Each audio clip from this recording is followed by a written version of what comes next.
Anti-derivative Jill.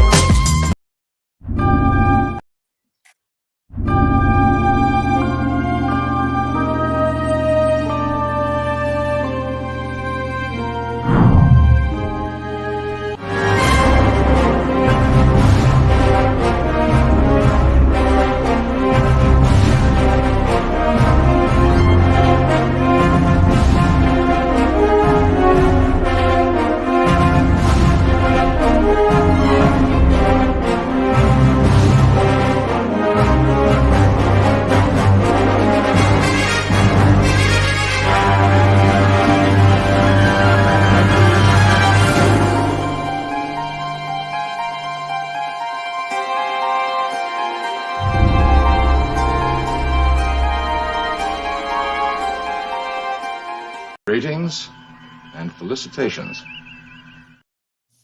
Hello, I'm Anti-Derivative Jill, and this is Indefinite Lunch in Infinite Combinations, number 57. And today we're reviewing the next original series episode in production order. And it's time to celebrate some Greek mythology, but also this is the second episode with the punctuation mark, and the first one to have a question mark. Who mourns for Adonis? Or wait a minute, excuse me. Who mourns for Adonais? And It's the confusion definitely there. Adonis. Okay, so but the confusion there is that the word Adonais is the word for God in Hebrew, but we're talking about Greek mythology here, so it makes more sense to read it in Greek, which would be Adonis. So it's and it's if I just may, a really weird thing. If I may, we did double check with William Shatner, who obviously plays Captain Kirk. He pronounces it Adonis, but the actor who plays Apollo was very specific about it being pronounced Adonais.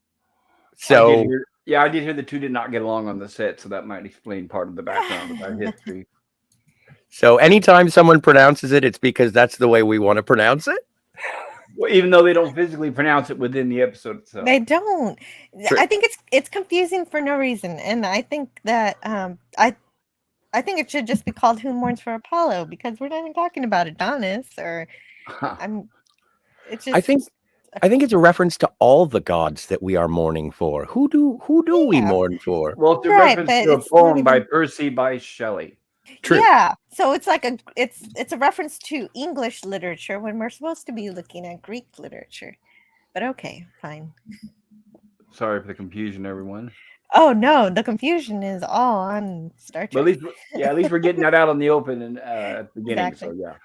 What does Adonais need with a starship? Yeah, at least none of these gods are asking for starships.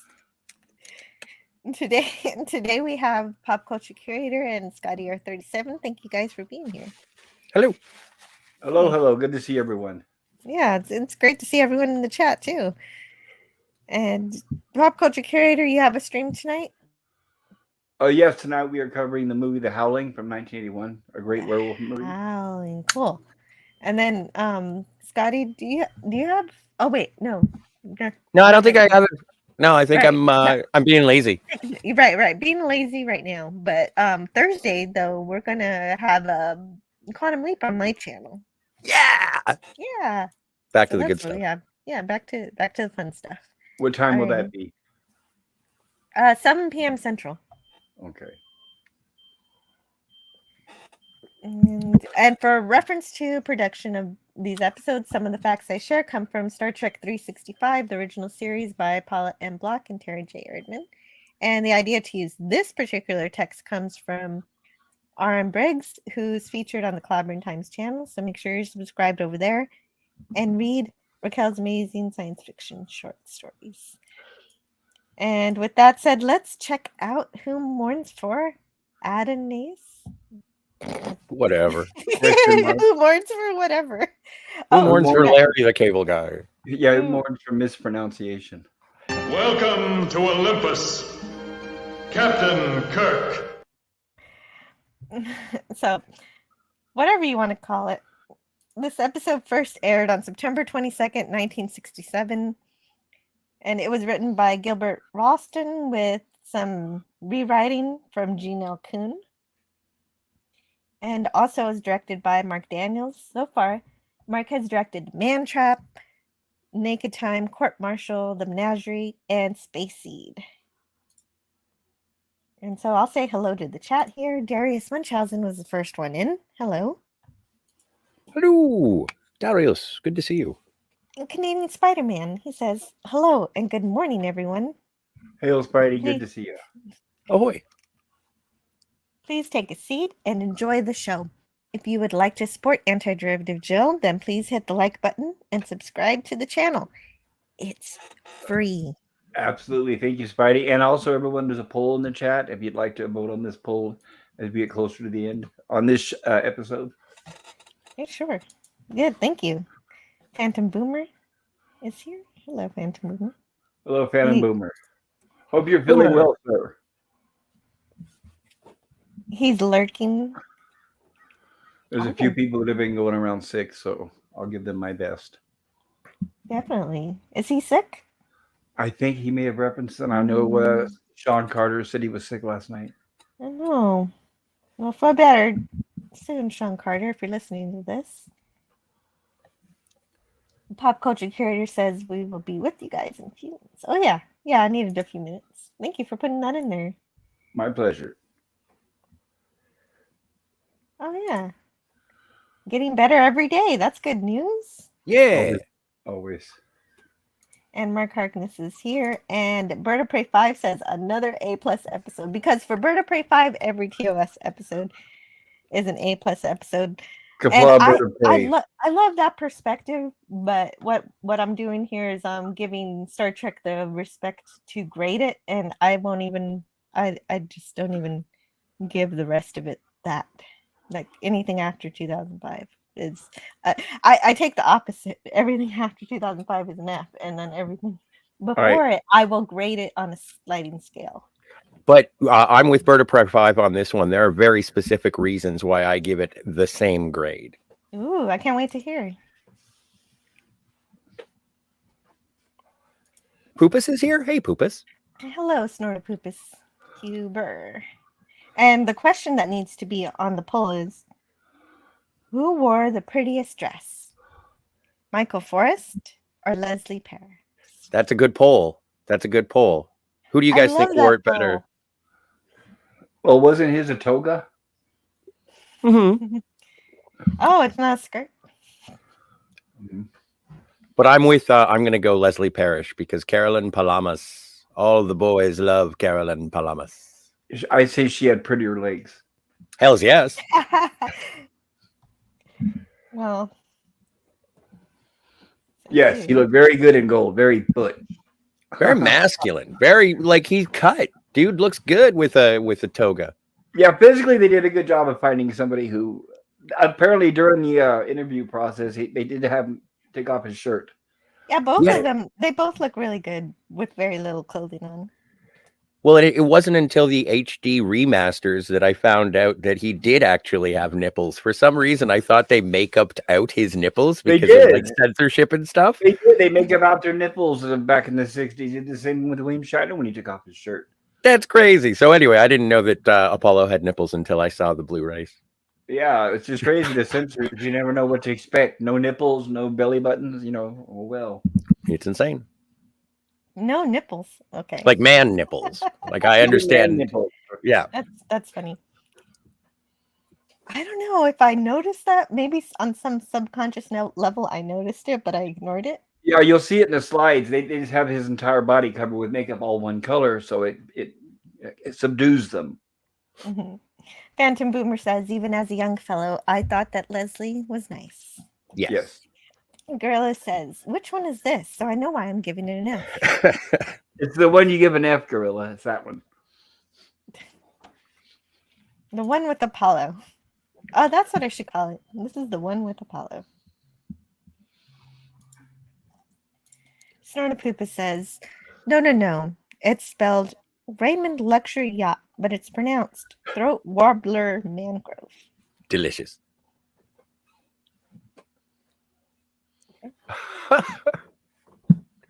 Mark Harkness. Someone once suggested a parody called Who Mourns For Adonais? And hello to Edge of Time. Hello, Edge of Time. Ahoy. Reggie. Oh, and also Dalek451 is here. Great to see you. Ahoy, Hello, Dalek. Good to see you, Dalek. Hello to Herc130. Herc. And Edge of Time says the toga will be perfect when it fits. A starship captain. Which we will Ha. see in the future, in a future episode. Hmm.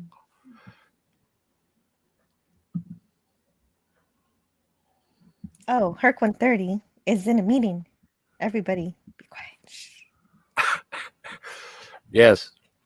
Well, actually, there's a lot of business going on the Enterprise bridge, so it will sound like work from time to time. Snarpoopas was too busy trying to see Lieutenant Palamas' nipples, but her clothing was glued onto her, so those clothes were going nowhere. Right. Apparently, it was very painful when they removed it. Yeah. And Phantom Boomer says to Scotty R37, one time there was a restriction against showing the underside of a lady's boobies. That's yeah, I can understand that. Mm. Man nipples are also known as mipples. Mr. Brown. Hey, Mr. Brown. So let's see here. Rest in peace, Calculon. Great. Galculon? Calculon? I don't know. Because I know that upon time of recording, if you're listening to this on the re-rub, but today Harry Belafonte passed away. So I don't know if he did the voice of Galculon. Not to be a downer, but man's life is worth celebrating. Definitely. 96. Mm-hmm. And ahoy, Stark of Iron. Tony. Yes, hello to Tony. Hello, And Tony. the Good stream- to see you. Yeah, and the Stream Element spot doesn't hate Animal Teak anymore. It's now reporting saving Star Trek.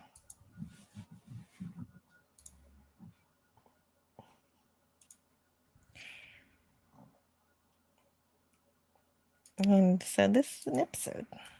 This is an episode. We have this is my favorite thing about this opening, aside from getting Carolyn Palamas on here. But this is the most concentrated collection of both main characters and side characters that I have seen on the bridge at one time throughout the episode. But this scene specifically has Uhura, Scotty, Sulu, Chekhov, Spock, Bones, and Kirk. And I'm just like, that's the big seven. But we also later on, and I'll show you when they get here, but there's the giant hand. Yes, and they notice that the giant hand is not of flesh or tissue, it is energy. And it looks like that's part of the remastered effects. I guess in the original it was Gene Roddenberry's hand. Was it Gene's hand?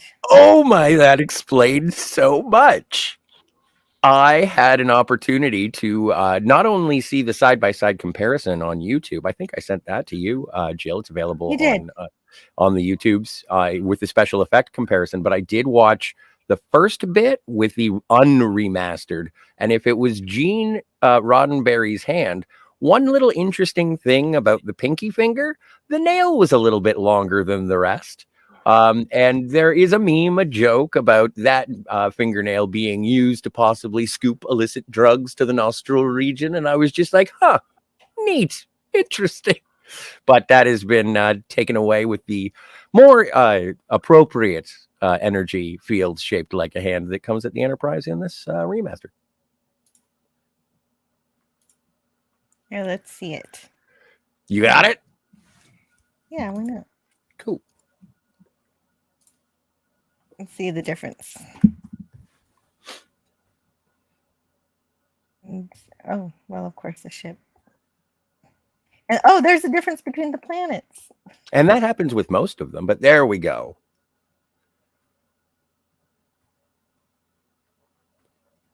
I want a closer view here. Yeah.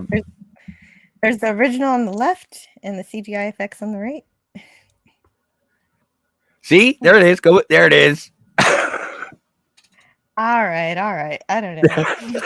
It's just a finger. I No, wouldn't I know. describe any kind of use of anything from just No. a fingernail. I don't see that much Sometimes you of clip your difference. fingernails and you miss one. Well, no, but it's also like it's been a meme as well before because there's a picture of Carrie Fisher from Return of the Jedi, and she has a similar fingernail, and people always say, "I know Well, what she's using that for." Yeah, it's called a Coke finger, right? Right. But it tends to be about a half-inch long. That's hey, if it isn't up to spec, then I could be mistaken. I just want to see what other differences, if there were any, just the fingers. What is the difference? There's a reason this one's here, but I don't see the difference. Yeah, stick It out might that be. microphone. It might be for the flashing lights. Oh. If it was movement based, then we wouldn't be able to see it in the still. And there's the phaser difference for when they shoot the temple. Yes.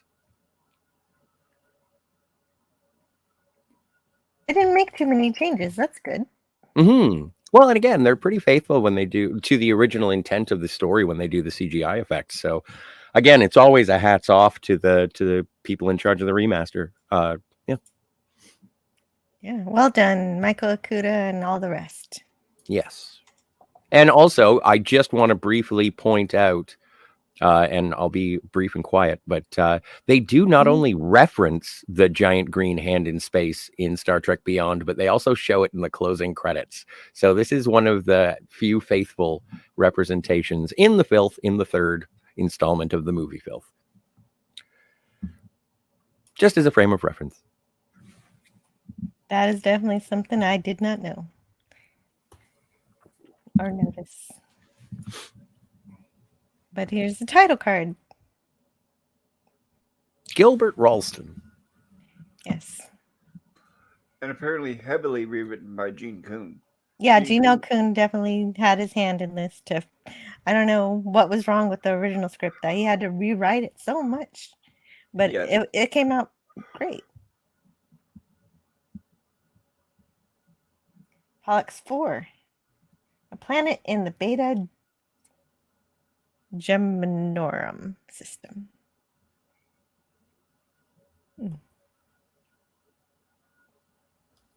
And so the ship's it's caught by this energy. They've come to the system to Pollux 4, and the planet just happens to have an oxygen nitrogen atmosphere and just happens to be 4 billion years old, just like Earth, but with no life forms that Spock can see. The first of many historical figures that will show translucently upon the view screen in the original Enterprise. And happen to be able to communicate with their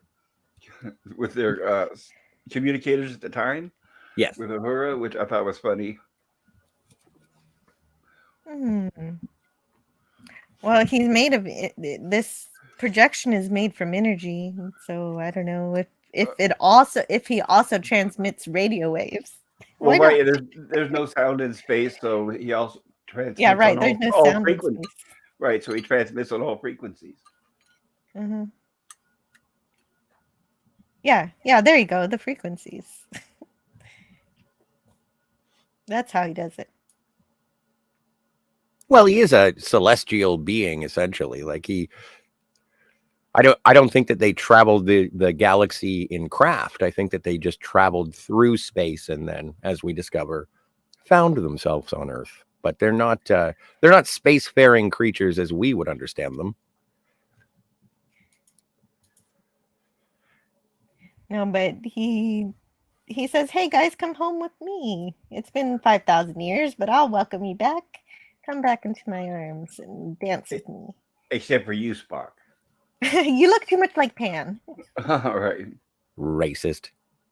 If you guys don't want to play with me, then I'm just going to squeeze your ship.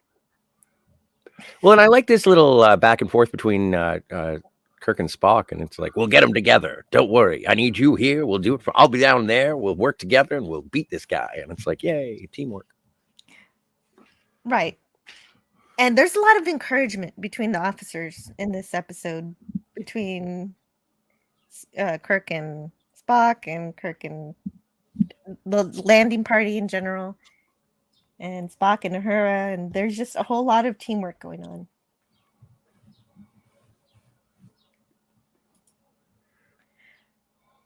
I do appreciate, and also, hey, it's Chekhov's first away mission or landing is. party. Pardon me. Yeah, it's first time. But when Apollo's squeezing the ship, they say that it's 800 GSC. But I only know measuring pressure in PSI, but I guess that's too small for measuring the pressure that this god is inflicting on the ship. So GSC must be something, a much larger kind of measurement, but I couldn't see what it was exactly. Like, How many? could it? Yeah, and I'm curious with how many episodes we get with between I'm referring just to TOS and TAS, where we have a female officer who's willing to sacrifice the entire ship because she falls for the antagonist. It's like, how many times do we get that? Well, the one that we're talking, the biggest one that I see that I drew the parallels to this time was Khan and Marla. And so I think this was a great take on reversing what happens there.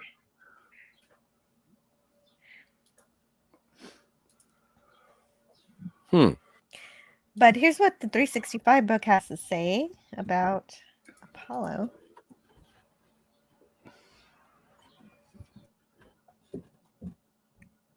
Just hanging out. Just chilling. Come on, he's on his throne.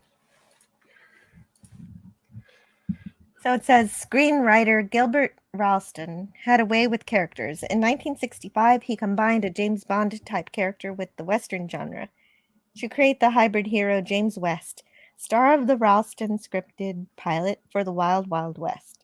Ralston was equally adept at creating villainous or perhaps just tragically flawed, depending on your point of view, characters. When he wrote the story for Who Mourns For Adonais in 1967, he chose the Greek god Apollo as Kirk's nemesis of the week. It was a novel idea at the time. Eric von Däniken's Chariots of the Gods, which popularized the idea that the myths about Earth's early gods had been inspired by visits from powerful space aliens, would not be published for another year. Apollo was a curious choice for the god of the hour. It's true that Apollo, like his father Zeus, had a definite eye for the ladies. Carolyn Palamas is lucky. She wasn't turned into a laurel tree when she ran away from him. But few male gods didn't have such interests. In terms of his abilities, the mythical Apollo was best known for his day job, driving the golden chariot of the sun across the sky each day. Tossing lightning bolts was his father's predilection, not Apollo's.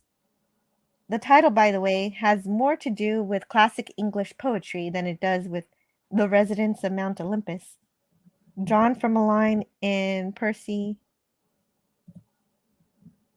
Shelley's poem, Adonais, an elegy on the death of John Keats. The piece likens the deceased poet Keats to Adonis, a mortal male associated with rebirth and fertility within Greek mythology. So that's the explanation for the title of the episode. I still don't get why they did that. Other than the fact that it means God.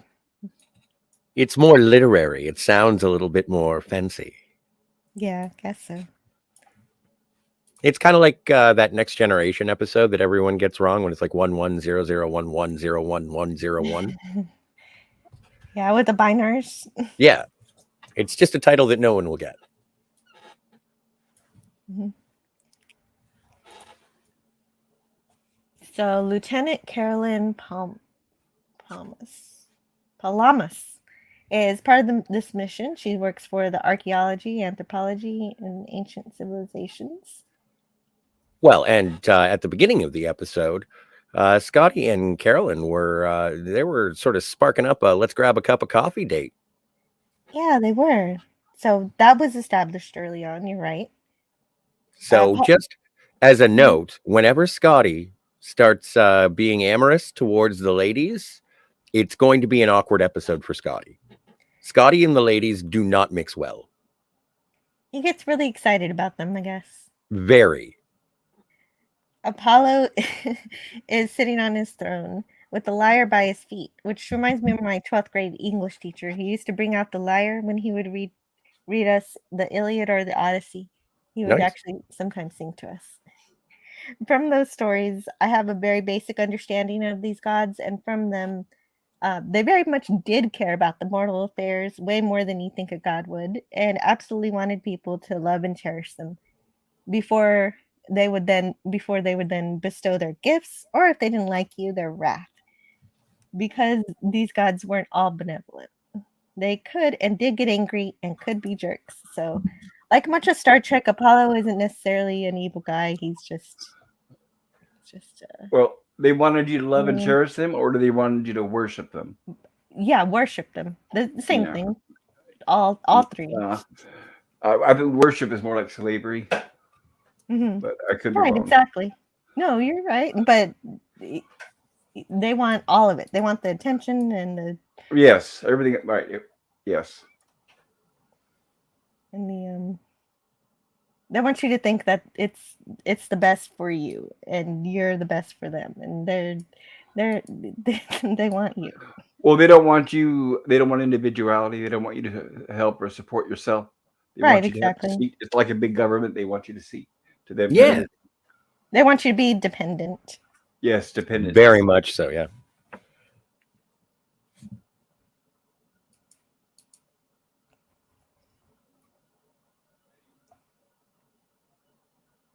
And we're all just this is the interrogation stage, essentially. Who are you? Who do you claim to be? You mentioned oh right, this is also anyway. You mentioned all of these other gods, and so who are you? And he's sort of like, ha ha ha, you will remember me. And he's like, and Kirk is like, no. Yeah, shut remember up. me from 5,000 years ago? You're not Yeah. 5,000 years old.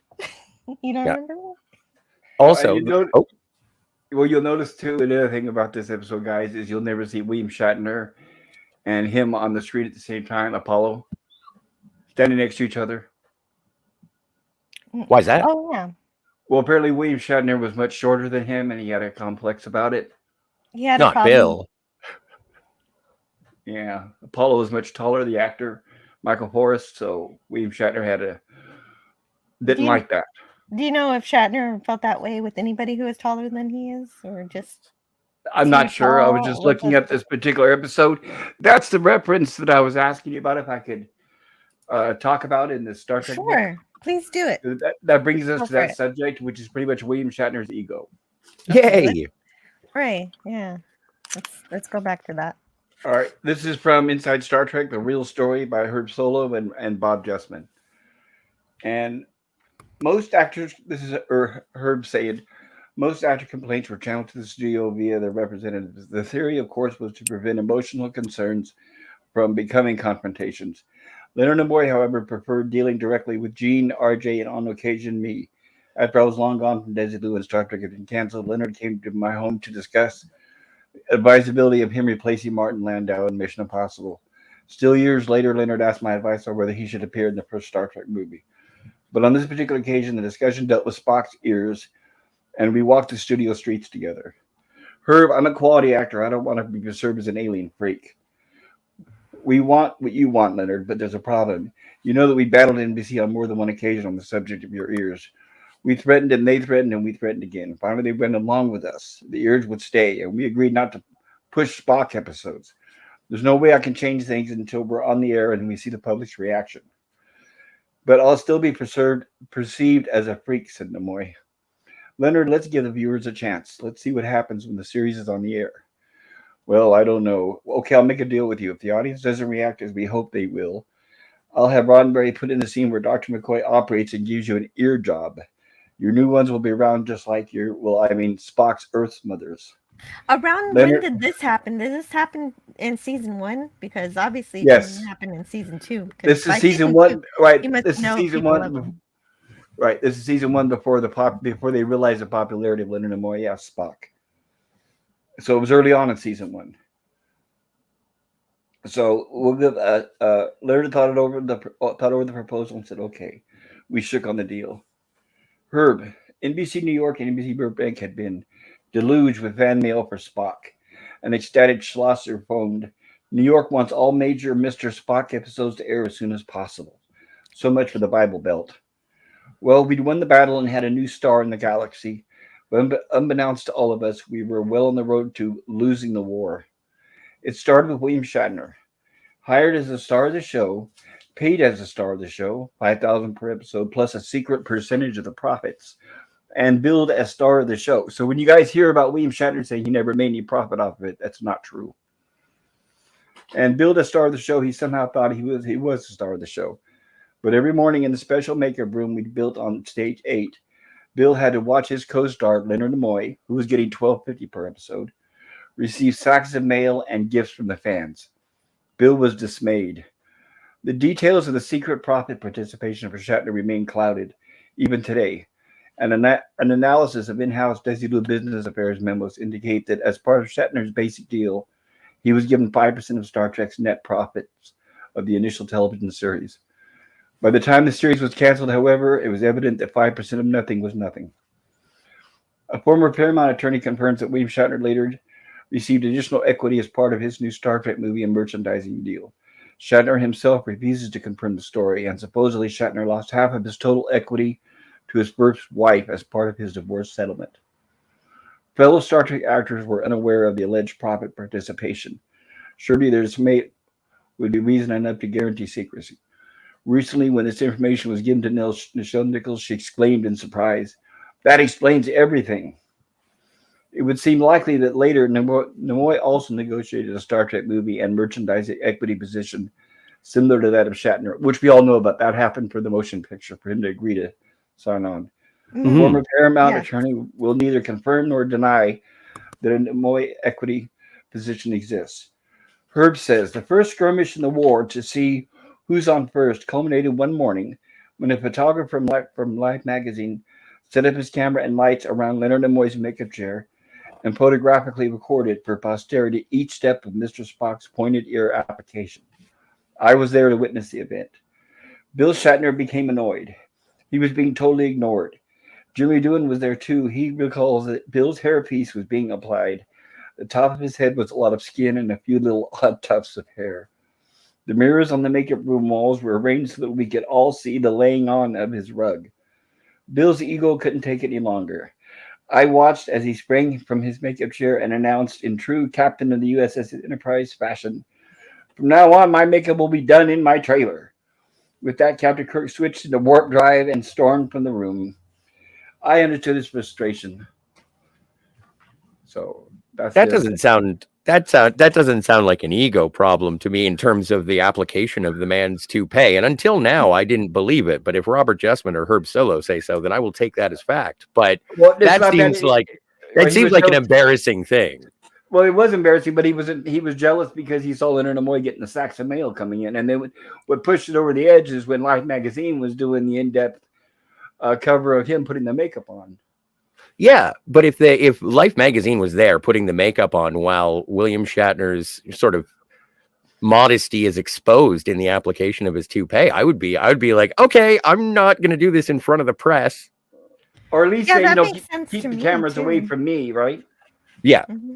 And then also in terms of his profit sharing, that's also I'll take Herb Solo and Robert Jessman's word for it, no questions asked. But I don't know if he means in terms of profit sharing or if they mean in terms of syndication, because I think that the entire crew or the cast of Star Trek was under the same stipulations of the television shows at the time, where they didn't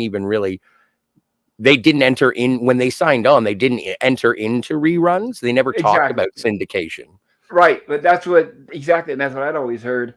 But it was not impossible. Back in the days, for example, the show called Get Smart, Don Adams, the star of that, when he agreed for it, he agreed as part of the profit, and he got rich off that. But so the profit is different from syndication. Yeah, it included syndication. That's how he made the money, because he didn't get rich off the original airings. Well, the syndication doesn't happen until after the third season. Right, but so the question it comes to that if William Shatner agreed to profit participation, They didn't stipulate here whether that continued into syndication or not. Well, it did say that it was renegotiated when he made his movie and product deal. So I think that all this happened in hovering around Star Trek: The Motion Picture. And the reason I say that is because when I read Star Trek Memories, William Shatner's autobiography, or whoever Ghost wrote it, he was talking. No, it was Movie Memories, and it was at the very beginning, and he was talking about living in his trailer or in his pickup truck with his dog in like very lean years because of the settlement with his first wife. Oh yeah, he's mentioned he's talked about that story many times, living out of a trailer, and he had his kids, so he was doing stage plays and things like that, traveling the country. Anyway, it's really interesting. Thanks, man. Yeah. Yes. Thank you. The timelines on those things would be interesting to see. Well, it was early, like I said, it was right around the time that Spock was hitting big when they were starting to receive fan mail, and William Shatner saw that Leonard Nimoy's fan mails, that it basically Shatner's was a fraction of what Nimoy was getting. Yeah, I get when that occurred, where he started wanting to do his makeup in his own trailer, but I meant all the money stuff. The timeline for the money stuff seems a bit mixed up. I think Shatner realized that when he saw how popular Spock's character was growing, I think he knew that eventually Nimoy was going to start getting paid more, start getting more lines, start getting more part of the show. Maybe that's probably part of the jealousy. Well, and it's also interesting from this episode that I noticed from this episode specifically is when Apollo first appears on screen, Kirk rises into frame, and then awkwardly, but also sort of making a hero shot, Spock slides in, and it's the two of them. I think I got that. As opposed to just... Oh, no, I didn't. Just Kirk. And so it is obvious that there is a popularity from the audience saying, put Spock in more. Get more Spock. More Spock. And apparently, according to Michael Forrest, there was a couple times where when William Shatner addressed him that he was standing on his tippy toes and he caught himself and then stood normally. That's cool. Interesting stuff. Meanwhile, back on Pollock's floor. I'd love to hear what Shatner says about all of that. That's really great information. Well, talk about. I know one thing he won't talk about is his wig or his hair or his hair of course appliances. Won't talk about that. Yeah. No, I wouldn't. He shouldn't have to. Gorilla's random thought says, "Wait, is this the one that Rand gets all?" Well, Rand's not here anymore. She's long gone. Yeah, she's gone now. Yeah, no. What? Gets jealous and kills him. What are you watching? Gorilla is watching some different Star Trek. And Tony says, the hand. Yes, big hand. Yeah, that's what this episode is known for. Tony says, Lord knows I kept my pinky nail and thumbnail a bit longer back in the day.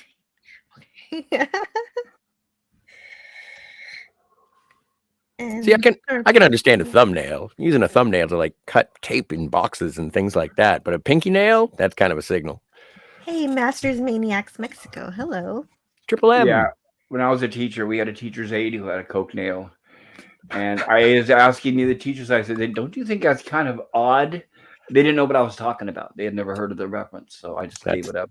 Yeah, fair enough. I hadn't heard of the reference until yesterday myself.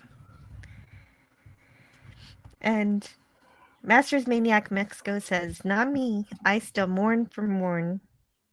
He's okay. He didn't die after all. He just has a bunch of latinum in his belly. That's how he lost his hair. He went away. Just like Charlie X and Squire of Gothos, etc., etc.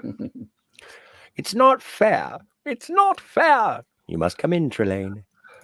I don't want to go. Edge of Time says, I'm crushing your head. Crush. Oh, yeah. So, how many people pretend they're Apollo crushing somebody's head from far away? Crushing your head. Gosh.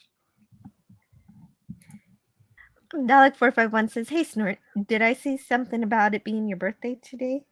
What? Is it Snort Focus's birthday? It says, that is an ugly being spread around the internet by my unauthorized biographer. Well, in case your biographer is correct, happy birthday, Snort Focus. Agreed. We're all going to say happy birthday anyway. Yeah. Happy birthday, whether it's your birthday or not. I'm Oh, glad you were born. hey, Snortapoopus found out the answer for me. I couldn't find this anywhere. He says from memory alpha GSC or grams per square centimeter. That's what I was thinking it was, but I wasn't sure. It didn't seem like that much. It didn't seem that intense. It was a unit of measure for pressure equal to 0.001 KSC or roughly 1 millibar. I hope that cleared it up. It Thank didn't you. even occur to me because pounds would be imperial, grams Mhm. would be metric. So yeah, they Yeah. just switched PSI to metric. Great. Thank you. Yeah, Sweet. that's what I was guessing. I don't know if I said it, but I had it in my notes that that was my guess. But I thought that that would be too small. I don't know. It just didn't seem that powerful to me. Centimeters aren't that small. It's about half an inch. Yeah. Snorpoopus says that's an ugly bean. Okay, so it's not true. Well, we're glad that Snortapoopus was born. Oh, sadly it is true. Then happy birthday, Snortapoopus. 90% of Greek mythology, Zeus. Oh, I'm gonna get that. Everyone else, no, don't. Dang it, too late. Yep, that was Zeus. All right, he had many children. Yes, a shapeshifter he was. Edge Time says, is this where Gaim got the idea for American Gods? Gaiman. Is Neil it? Gaiman. I don't know. But again, Chariots of the Gods, as Jill mentioned, was published a year after this. It could have been a reference to Chariots of the Gods, but this might have sparked his imagination. And they also made a movie based on that. Nice. Snortapoopus Keeper says donations to the Save the Polar Bear Fund are accepted, or in lieu of that, a large double chocolate cake with chocolate frosting and chocolate candles. Chocolate fire. Ooh. And Gary welcome. Ambrosia. Welcome to the stream, Gary Ambrosia. Awesome to see you. The dude abides. Snorty says, Shatner has an ego? Who knew? Yeah, that could have just been the title for the whole thing. Matt, Shatner definitely loves himself. Gorilla's Random Thought says apparently Harry Belafonte just passed away. Yeah. Indeed. Yeah. I think Scotty R37 mentioned that too. At 96. Jamaica farewell. Phantom Boomer says, I think the percentage of the gross might be better than net. Fancy bookkeeping can make it look like there is minimal net. And networks are always known for hiding their money, saying they didn't make a profit. They've been sued a few times. Yep. Most notably, James Garner. He sued for Rockford Files, and he won. So it's happened before. Wow. I thought that show didn't last very long anyway. It did. It was on several seasons, and they kept Oh, telling did? him it didn't make any money, and he proved it did, and he sued them and won. Nice.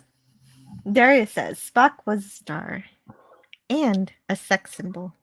Yes, a breakout star. Very surprising for the network. And as you guys heard, even Leonard Nimoy didn't think it was going to go anywhere. Then Snorty says, apparently another reason that sometimes makes Shatner tummies stick out is because the lifts in his boots threw his posture off. Well, sometimes he forgets to hold it in, I'm guessing. And Cam is here. Hey, Cam. Hey, Hello, Cam. Cam. Cat, Good to he see dropped you. a like.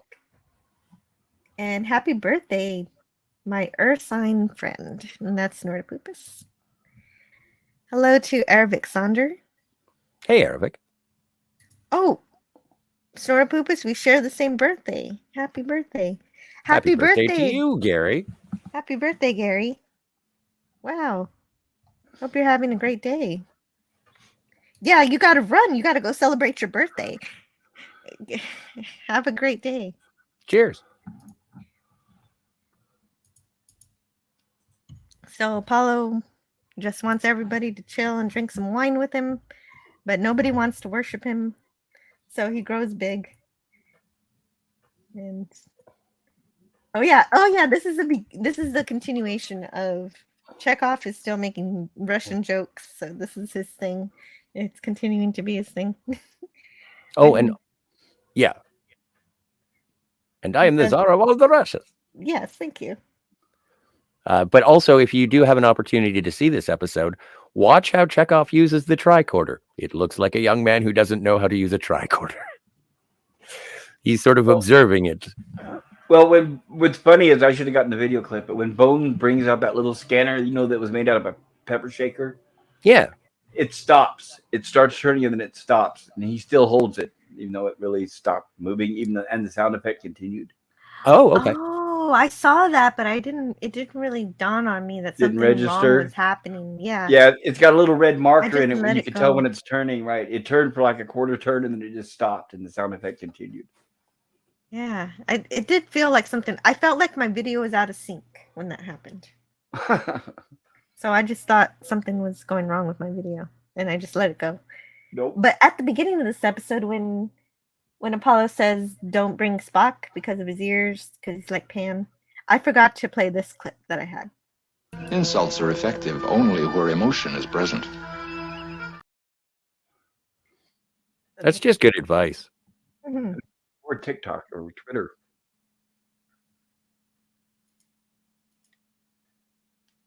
Yeah, and Apollo's assuring them that now your communicator's not going to work, your phaser's not going to work, your transport won't work. None of your toys will function. Nice. And then he says, Welcome to Olympus, Captain Kirk. Wow. oh, yeah. I like the growing scene as well, where everybody's just sort of tilting backwards as he rises in form. And that. There's a great cut later on, and it's like Spock is saying, "I want to know what's going on down there," and then they cut back to that, everybody looking up at Apollo, and I'm like, "Yeah, I'm pretty sure everybody down there wants to know too." Right. Meanwhile, the Enterprise is still held by the hand, and Spock needs Sulu to rig the transmissions to use maximum power to get the calculations read to reverse the polarity around the energy field. And I think this is the Grounding the first ship. episode. I think this is the first episode where Kyle's wearing an actual uniform instead of a jumpsuit. I think he's Yes. been promoted. Right, instead of just being transporter chief. Yeah. Good for him. great- He made it to the bridge. The great John Winston.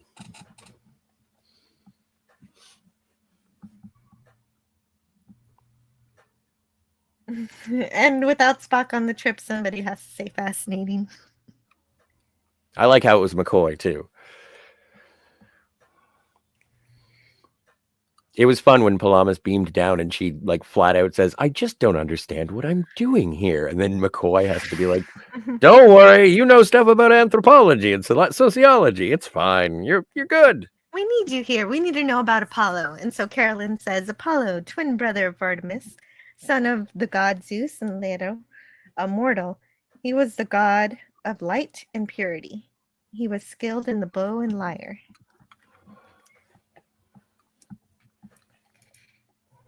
And so then Apollo tells Captain Kirk that he's like Agamemnon or Hercules. I like how he sort of glances over at Scotty too, and he's like, "You catching any of this?"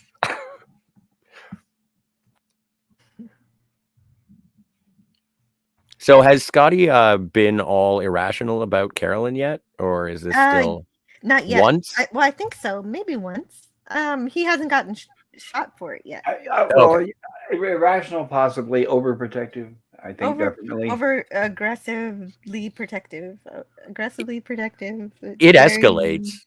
If you want to talk it gets insubordination, worse and worse. But I do like at first that Kirk is like, "Hey, I know that this is just energy and you're not really a god, and that you have some power somewhere that's doing this." He doesn't play with him at all. well, it's almost like he's saying, "No, you're not our first space god. Seriously, Right, we know what's going on." that's the one thing you didn't say is we've dealt with other people like you before, because that would immediately diminish his role as Apollo. That's what he should have said. He should have said, we've been through this already. We know what's Right, going on. Star of Garthos, Charlie X, go on and on and on and on. Mhm. Right. And even just recently, Metamorphosis, we had a character like that with the companion. Yep.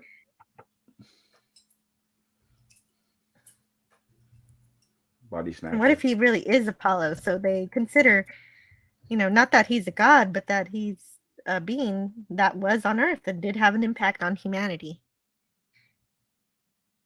while at the same time rejecting him as a god.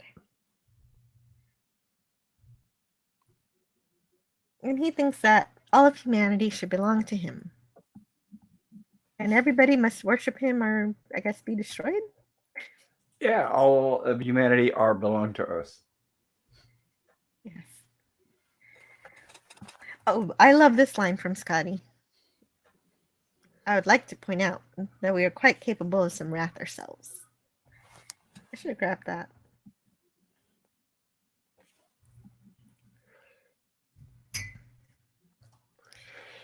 Oh, And- Carolyn, you're so Well, much better than Marla. Yeah, exactly. That's a great point. And like Marla from Space Seed, Carolyn is showing that she's meeting someone from her field of study and interest come to life in a tangible and irresistible way.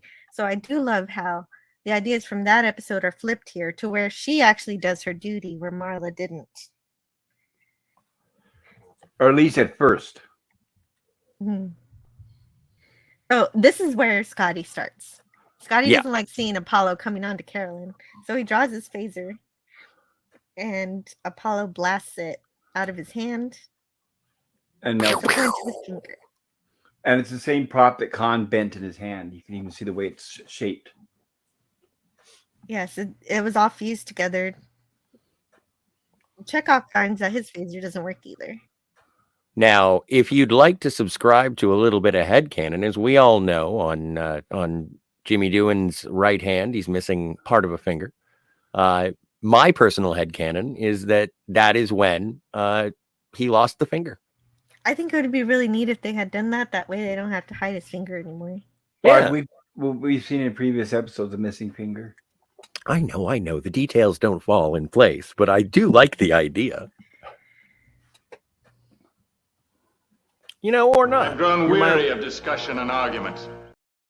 But you notice, Jill, the makeup and the nipple, how his nipple is subdued. Yeah, I could still see it, but you can't really see too much of the areola there. You're That's the point, right? I didn't expect to hear Jill say areola today, but on those old CRTVs, CRT televisions, then that you wouldn't be able to see it at all. You would have the anatomical correctness of a GI Joe or a Ken It doll. looked like a mannequin. Yeah. So Apollo changes her clothing. It's really intrusive. And then he takes her away. I know. She immediately like, "Wow, this is beautiful." It's like I would be like, "Where's my uniform?" Yeah, right. That would be terrifying. You just glued a dress to me. Rude. Oh, and Scotty comes after him again. Looks like he's wiping away his face. Yeah, no, just with the flick of his wrist, he tosses Scotty over the table. I wonder if Mr. Doohan did his own stunt there. Nope. It Well, was a stunt okay. actor. They had a cable attached to his back, and they pull him from the rear. Oh, okay, cool. Okay, It's an here's old- what the old 360, trick. the Go 365 ahead. book says about it. I don't know which scene this happened in, but although many actors perform their own stunts, studio insurance policies demand that doubles replace them for the most dangerous physical bits. Actor and stunt double J.D. Jones stood in for Jimmy Doohan as Scotty in a number of Star Trek episodes. The stunt profession is a difficult one. Doubles regularly get punched, tossed, set aflame, rolled in vehicles, and dropped from high places. They must know how to ride, surf, ski, skydive, box, and most important of all, land.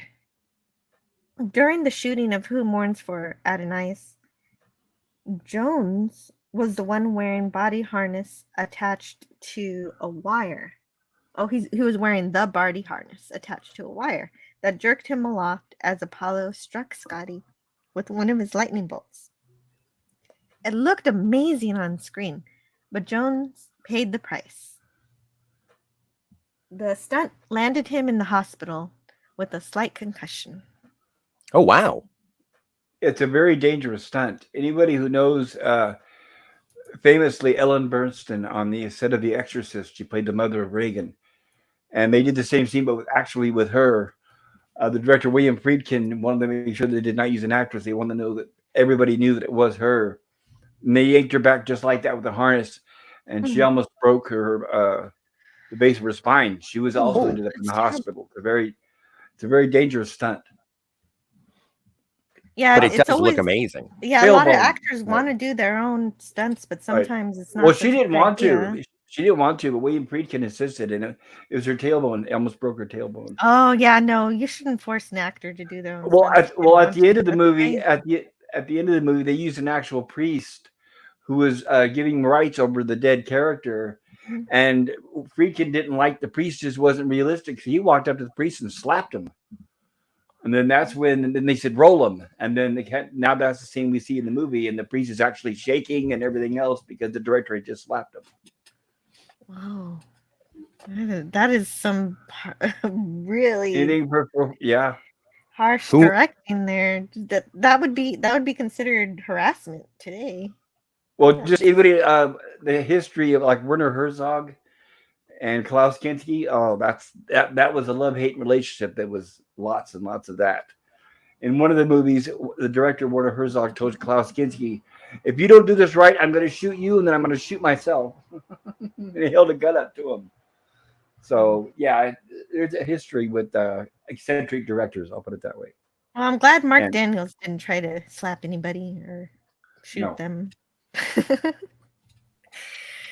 So I sorry like about the tangent there. I love how McCoy says this line because it pretty much encapsulates what Apollo's all about and how he operates.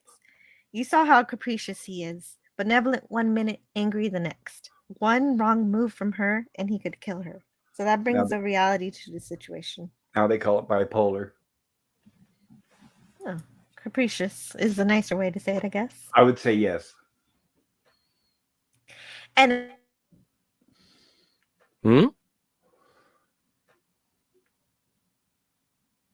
I think your mic's cutting out, Jill, or it's my headphones. No, I think it's actually. I think we lost Jill momentarily, unless testing. She will return. Oh, let's see. Where were we? Where were we? How are we in the chats? Yeah, that's what I'm checking. Mark Harkness says the story continues with the Star Trek Continues episode, Pilgrim of Eternity. Yeah, it's an interesting double feature. I have a clip from that I was hoping to share during this stream.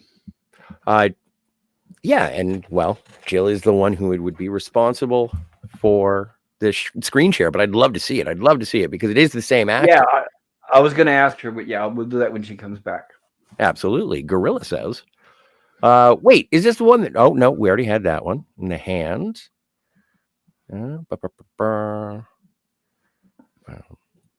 Oh, we got a hail snort from Tony.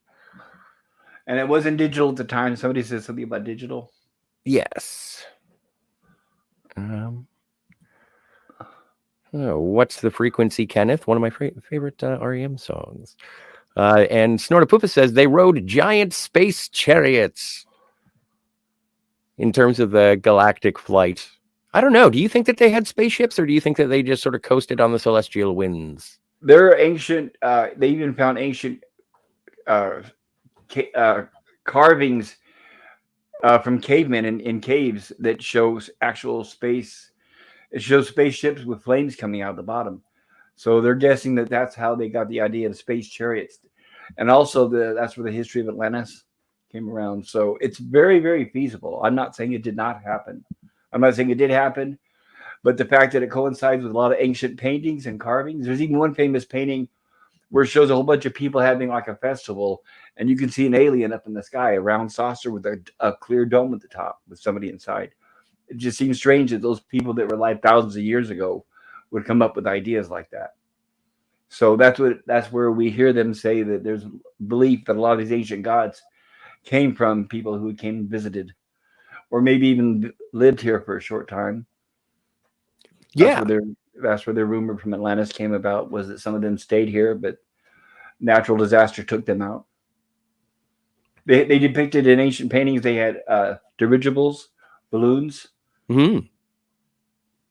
It just seemed kind of like a coincidence. Yes, Rockford was a very popular show. Excellent theme too.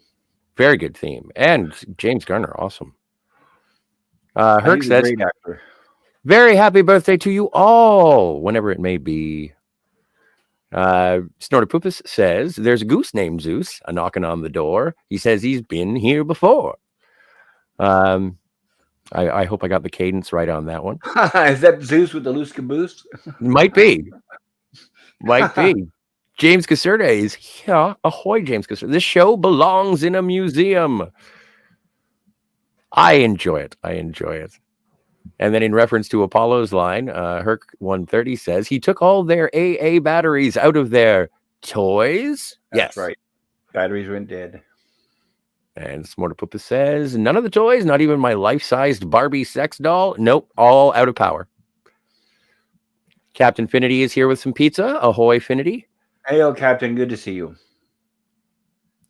Oh, and in terms of the enlargement of Apollo, Snortapoopa says they used a similar effect in Jason and the Argonauts when Hermes got large.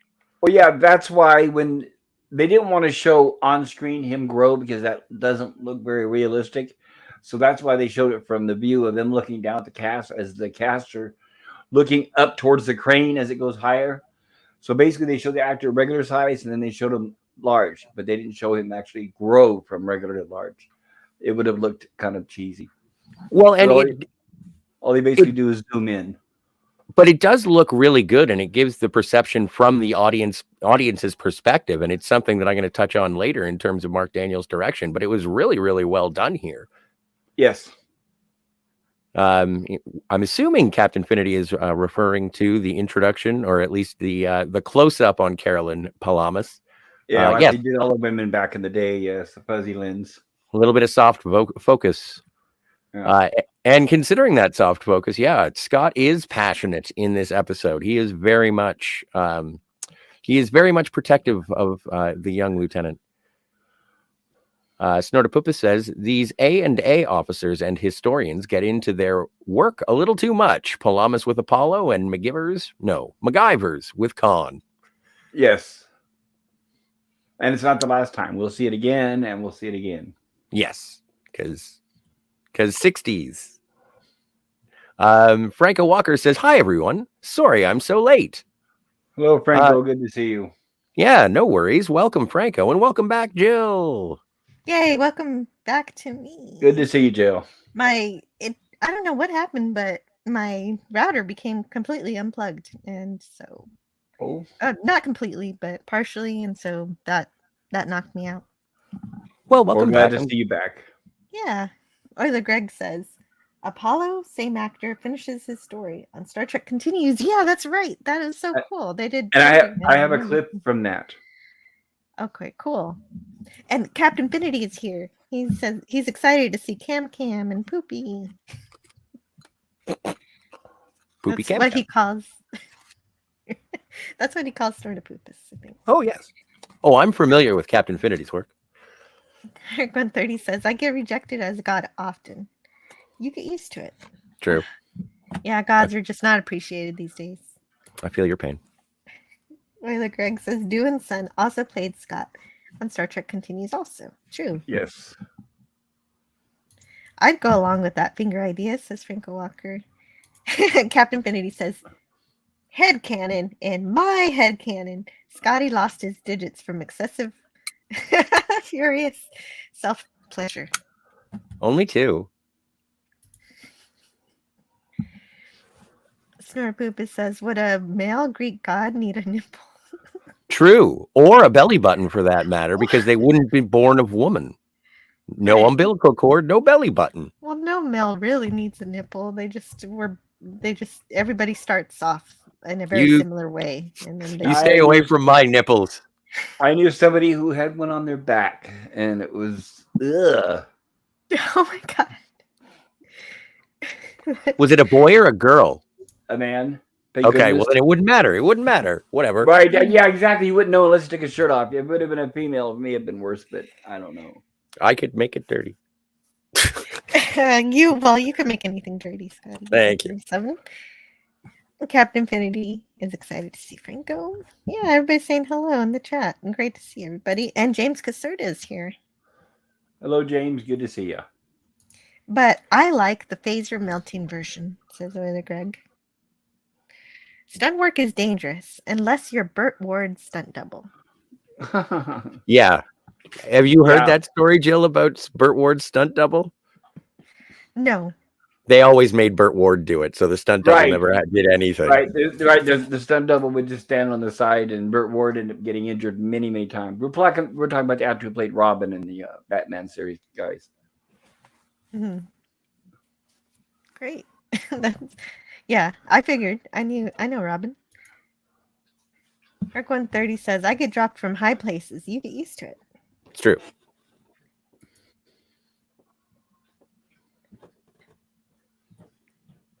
And Snorapoopa says, and the priest, a former Jesuit boxer, forgot his vows and punched the director out in my fantasy version. Jesuit. Yeah, I recommend win. The Exorcist. It's a won. great movie. I'll be covering that on my stream here in the future. Why is Palamas even considering it? Because she's infatuated with all of the things she's studied over the years. And she's smitten. Yeah, and she's fallen head over heels. And just like Scotty has for her, she has for Apollo. Love triangle going on there. Edge of Time says, I like the part where everyone in the universe speaks the king's English. Doesn't it? Doesn't I? Universal translators. Right. The universal translators are the answer for everything. Hell, where's Jill? Well, I'm back. I came back. Uh-oh, emergency. We lost Captain Jill. Repeat, we lost Captain Jill. Hey, Lenrod. I'm back. She got back. She's better. But Yeah, I'm better now. Yeah, Lenrod's here. I think... Oh, no, I didn't. Snorapoopa says, I think they blue screened the effect in Jason and the Argonauts and looked pretty fake. Yes, that's what I was talking about. I think if I remember right, in Jason and the Argonauts, they showed the actual growth. So it just looks like them zooming in with the camera. That's why it's a smart move. They did the way they did it. Yeah, that's why it was a good move, but them not showing Apollo grow in this episode. They just showed him before and after. No. The children could not have messed with the router. They were at school. Gremlins. Jill is campaigning against mill nipples. No, they're fine. They must exist. They do exist. I'm okay with them. I am not campaigning against Lemon. Hello, Lemon Pie. Good to see Hello you. to Hope Lemon you're doing Pie. well.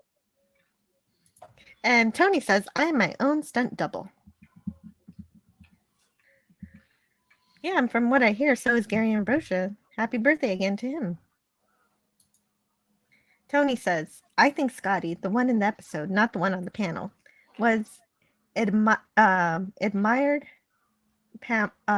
Palamas nacelles a little too much. Why not both? Snortapoopas. Makes sense. Both Scotties, I mean, not both nacelles. Yeah, both Scotties admire Carolyn's nacelles. All the boys love Carolyn Palamas. Mark says, having a limited budget can be a good thing with a talented director. I agree completely, yes. Me For too. sure. It requires creativity and people get more enthusiastic to work with the director to figure things out. I think it builds more camaraderie and teamwork. Jaws is a perfect example. Lord Thoth, oh, it's always so awesome to see you here. Lord Thoth. Hello there. Good to see you. Ahoy. Diverse and inclusive indeed. Glad to see we have polar bear representation with Snortapoopas. And Admiral Teague is here. Hello, Admiral Teague. I hope you had a great stream. Cheers. And so, right, I don't have my slides because my internet went out.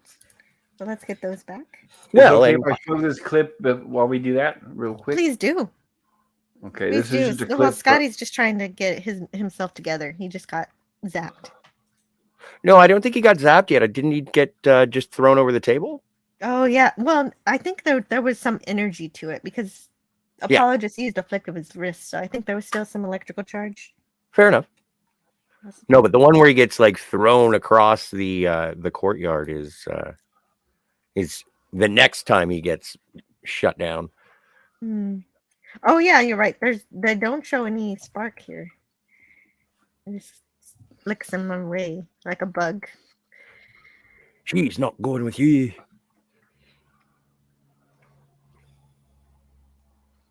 But this is the part where Kirk gives him his order to quit attacking Apollo. But does Scotty listen to this later? Spoiler alert. Unfortunately not. He doesn't. He doesn't. Ron Howard voice from Arrested Development. Does he listen? No. Spoiler. But Scott says, Captain, we've got to stop him. He wants her the way he looks at her. And Kirk says, wait a minute. Scotty, you read what Kirk says for me. Oh, okay, sure. While we wait for the clip. I think the clip's ready, but I will. Mr. Scott, I understand your concern over her, but she has volunteered to go with him, hopefully to find out more about him. She's doing her job. I think it's about time you started doing yours. We've got to find the source of his power. You've got a tricorder. Use it if you're able to. Yeah. So I would think that's the point where Scotty gets himself together. But yes.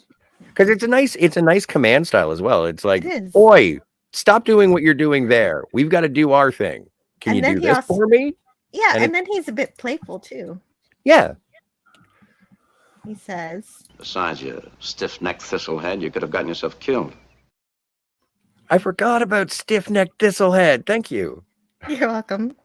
And then here's the clip that Pop Culture Curator is sharing. This is from Star Trek Continues. This is Apollo. The same actor who plays Apollo. I don't know Michael if it's Forrest. a copyright or not, but I kept it short.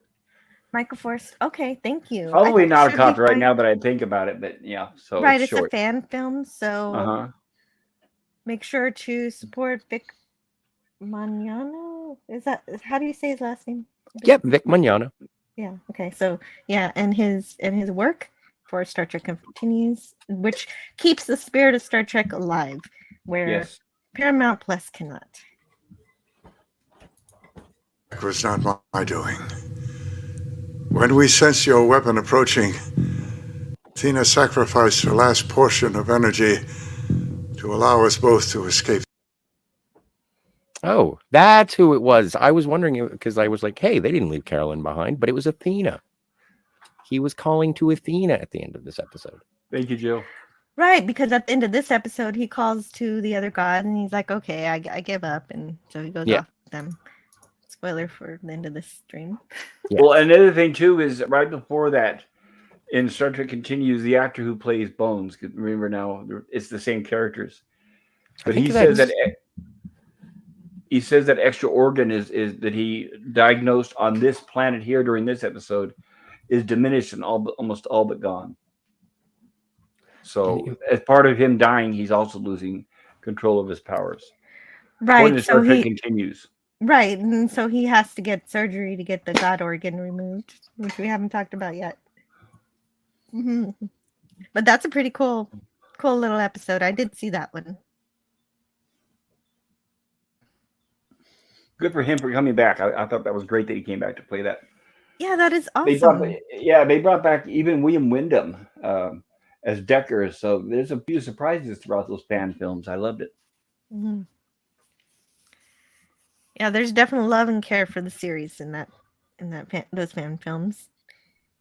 Kirk discusses with McCoy how Apollo and the others like him could be mistaken for gods 5,000 years ago when they landed on Earth. So he's positing that this is how these aliens have seeded their knowledge into Earth's history and maybe changed Earth's history, helped Earthlings develop their culture, and maybe even, they don't say it, but maybe even their technology too.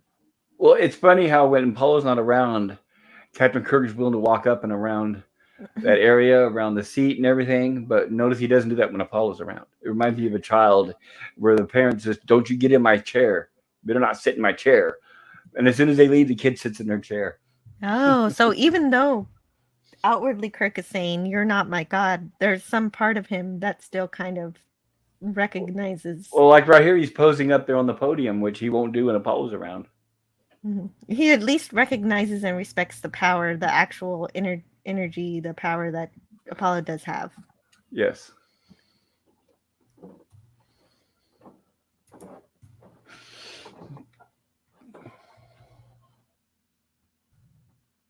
And so Sulu tries to reverse the polarity on the to get the energy that's holding the ship.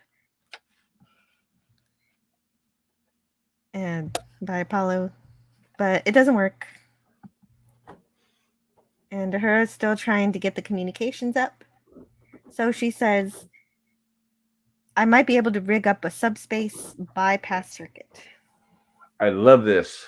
Me too, but it's not quite. We're not quite there yet. It's another scene before we get there. Right, but it just shows that she knows that in and out. I really love it when the more they make her and give her some technical lines rather than just hailing frequencies open, Captain. Yeah, she knows her station inside and out. Yes. And Zulu also gets a line here. He finds some radiated energy but can't figure out where it is.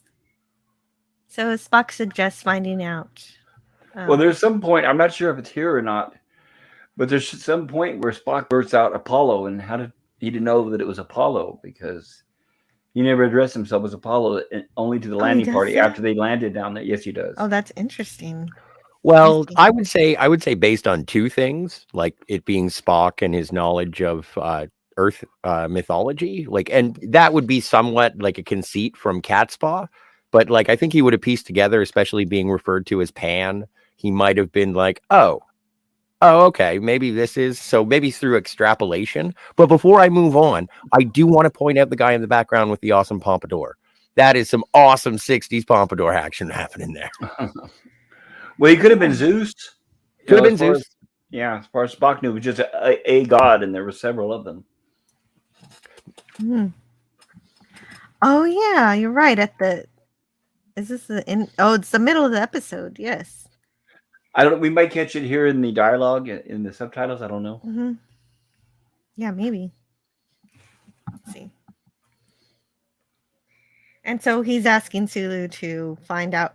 See, since Sulu can't find out where the energy is, Spock says to use the process of elimination and find out where the energy is not. And I like that logic. It's fun.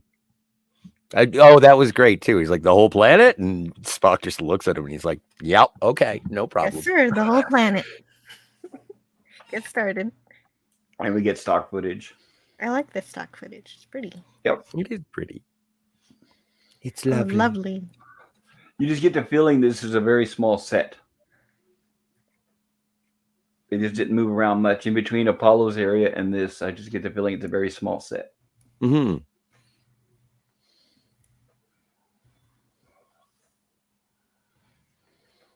Return to the cosmos on the wings of the wind? Yes. Again, I don't know. Jill, how do you think the Greek gods traveled to and away from Earth? Do you think that they were spaceship people, or do you think that they were god entities?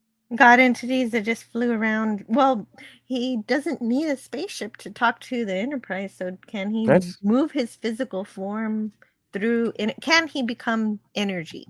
If he can become all energy, then he doesn't need a spaceship. Okay. But he doesn't have infinite energy, so he would have. But he needs that podium. Yeah, right. He needs the technology. So maybe he has to. But isn't that in the absence of worshippers? Maybe he's not a god after all. Oh, he's not. If he needs that podium for energy, maybe he's just delusional. Like he doesn't really seem. Well, I think he's using a lot of his energy to hold the Enterprise, and that's why he shorts out of energy so much during the episode. So maybe he has more energy if he's not squishing a spaceship. Well, right, but if this was he claims to be the Apollo in our mythology, and if it was our Apollo in our mythology needed a power source like a podium, yes, and we'd never get. we never see what the technology looks like that is allowing him to charge up and have his electrical powers and have the ability to travel around. So, no. And does he have to stay close to it in order to get his power? Or You know, take him, maybe surfboard. I don't know. I have no idea. It's a good question. Very likely. It's a great question. I don't know. I need love as you need food. Who mourns for Narcissus? Yes. Apollo is an alien who requires love, admiration, and worship, just like Carolyn needs food. And I guess in the absence of that, he needs a temple that has some kind of technology in it that gives him energy. It's like a backup generator. Yeah. Remote. And he says, in a real sense, we were gods. We had the power of life and death. We could have struck out from Olympus and destroyed. We have no wish to destroy, so we came home again. It was an empty place without worshippers. But we had no strength to leave, so we waited, all of us, through the long years. Then he says that the others didn't die, but they also couldn't go on. So Hera, for example, became part of the wind instead. She just got thinner and thinner. Well, he's very contradictory. He says, we do not wish to destroy. And then in a few minutes, he tells them, have everybody from your ship beam down and we're going to destroy it. Yeah, you're, well, capricious, just like we said. That's why I read that line, because he is very capricious. Yeah. Dang. You striving, bickering, foolishly brave humans. It Stupid. sounds like you. Sorry, that's a reference to Plan 9 from outer space. You stupid humans. Stupid. That was an alien talk. Yeah, that was an alien talking to a human. It was hilarious. I like how he says striving, which is one of the sort of core motivations of Captain Kirk. We're always striving for something better, something in the future. We must grow as people. The man will not survive. So, like, there is that observation from Apollo, which I think is accurate to the characters that are visiting. Yeah, that's good. That's good. Now, when I wanted to reference that when she spoke of gluing the dress to her, I doubt they use anything more than spirit gum. The same they would use to put on like mustaches and. But if it was just spirit gum, then it wouldn't have ripped her skin off. I heard that it did. Well, it would be very sensitive area. You heard that it actually tore the skin? Yeah. Oh no, I didn't hear like that. even when, and there's stories from Nana Visitor from Deep Space Nine early on. She had her nose prosthetic with just spirit gum, and she took it off without the proper makeup assistance to remove it properly, and she just tore it off. Stuff. And she said, I still have a scar from taking it off that one day in frustration. Right, because when they wear, if the spirit gum is thick or strong enough, you have to use a cream to remove it. Right, right. Tim Curry, famously, when he played the movie Legend, where he played the devil, and they have him this big ornate red horns, he was talking about all the injuries too whenever they had to take the horns off because of the gum. Yeah, and also just an incredible makeup job. Check it out. Yes. Mm-hmm. So I'm sure William Shatner was very, very careful about his toupee. I don't know how much gum they would put up there. I don't know. But we do have some chats. Mark Harkness says lemon pie, because if they focused on Bert, you wouldn't notice Adam West's stunt double. And Bert got paid less than the stunt double anyway. Yeah. Wow. You got the shaft. I don't hear very often actors getting paid less than stunt doubles. Does that happen a lot?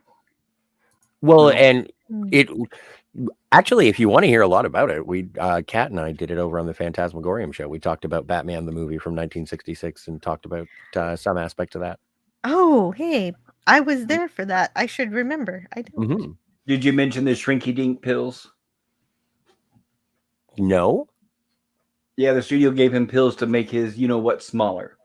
Well, his dink or Burt and Ward. Shrinky. Right. They tried to just cut. They didn't want any bulge in his shorts, so they even gave him pills to try to reduce. I don't know if it was like saltpeter or what exactly. He never Ew. really was specific weird. about it. Tony says, I'm getting my voice ready for this coming Sunday. I'll have honey tea and plenty of water. Very cool. Rigola. Snortapoopa says she has a suspicious smile on her face when Apollo smacks Scotty. Not a good sign. And Lemon Pie says Burt Ward will come back as fire and burn all the liars and leave a blanket of ash on the ground. Burt Ward.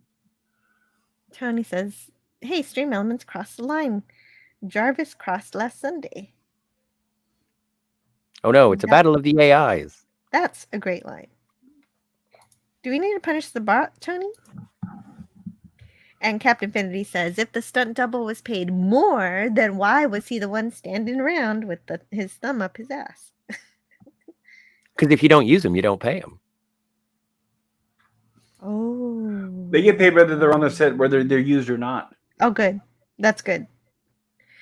I was about to get upset about that. Yeah, if they're called on the set, whether they're used or not, they do get a stipend. Thank you. They get paid for if you have to wear a hat, a wig, ride a horse. Anytime you have to do anything different, you get paid extra for it. $12, $17, whatever. Yeah, okay, that's good. Then Dalek says, TOS sure loved its godlike beings. Yes. And Snorty says, I called Scotsman a stiff-necked thistlehead once, and he tried to attack me with the claymore.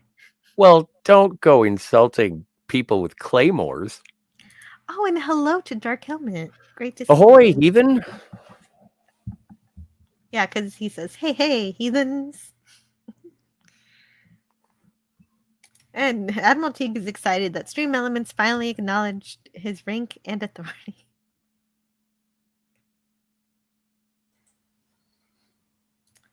And Dalek says, oh, of course, because humans never did anything for ourselves. Aliens always did it. Yeah, I kind of, yeah, that's true. I don't exactly like that, but that's the same thing that they do in the episode, the animated series episode with Kukulkan. The same thing How happens. sharper than a serpent's tooth. Yeah, how sharper than the serpent's tooth. Thank you. So it was essentially the same exact story, but with Mayan culture, and it actually expanded it to be all different cultures all around the world. So between the Greek gods and the Mayan gods, Everybody's taking credit, right? Everyone's taking credit for it. No, it was us. No, it was us. It was Quetzalcoatl. Snorty says, have you tried unplugging it and plugging it back in?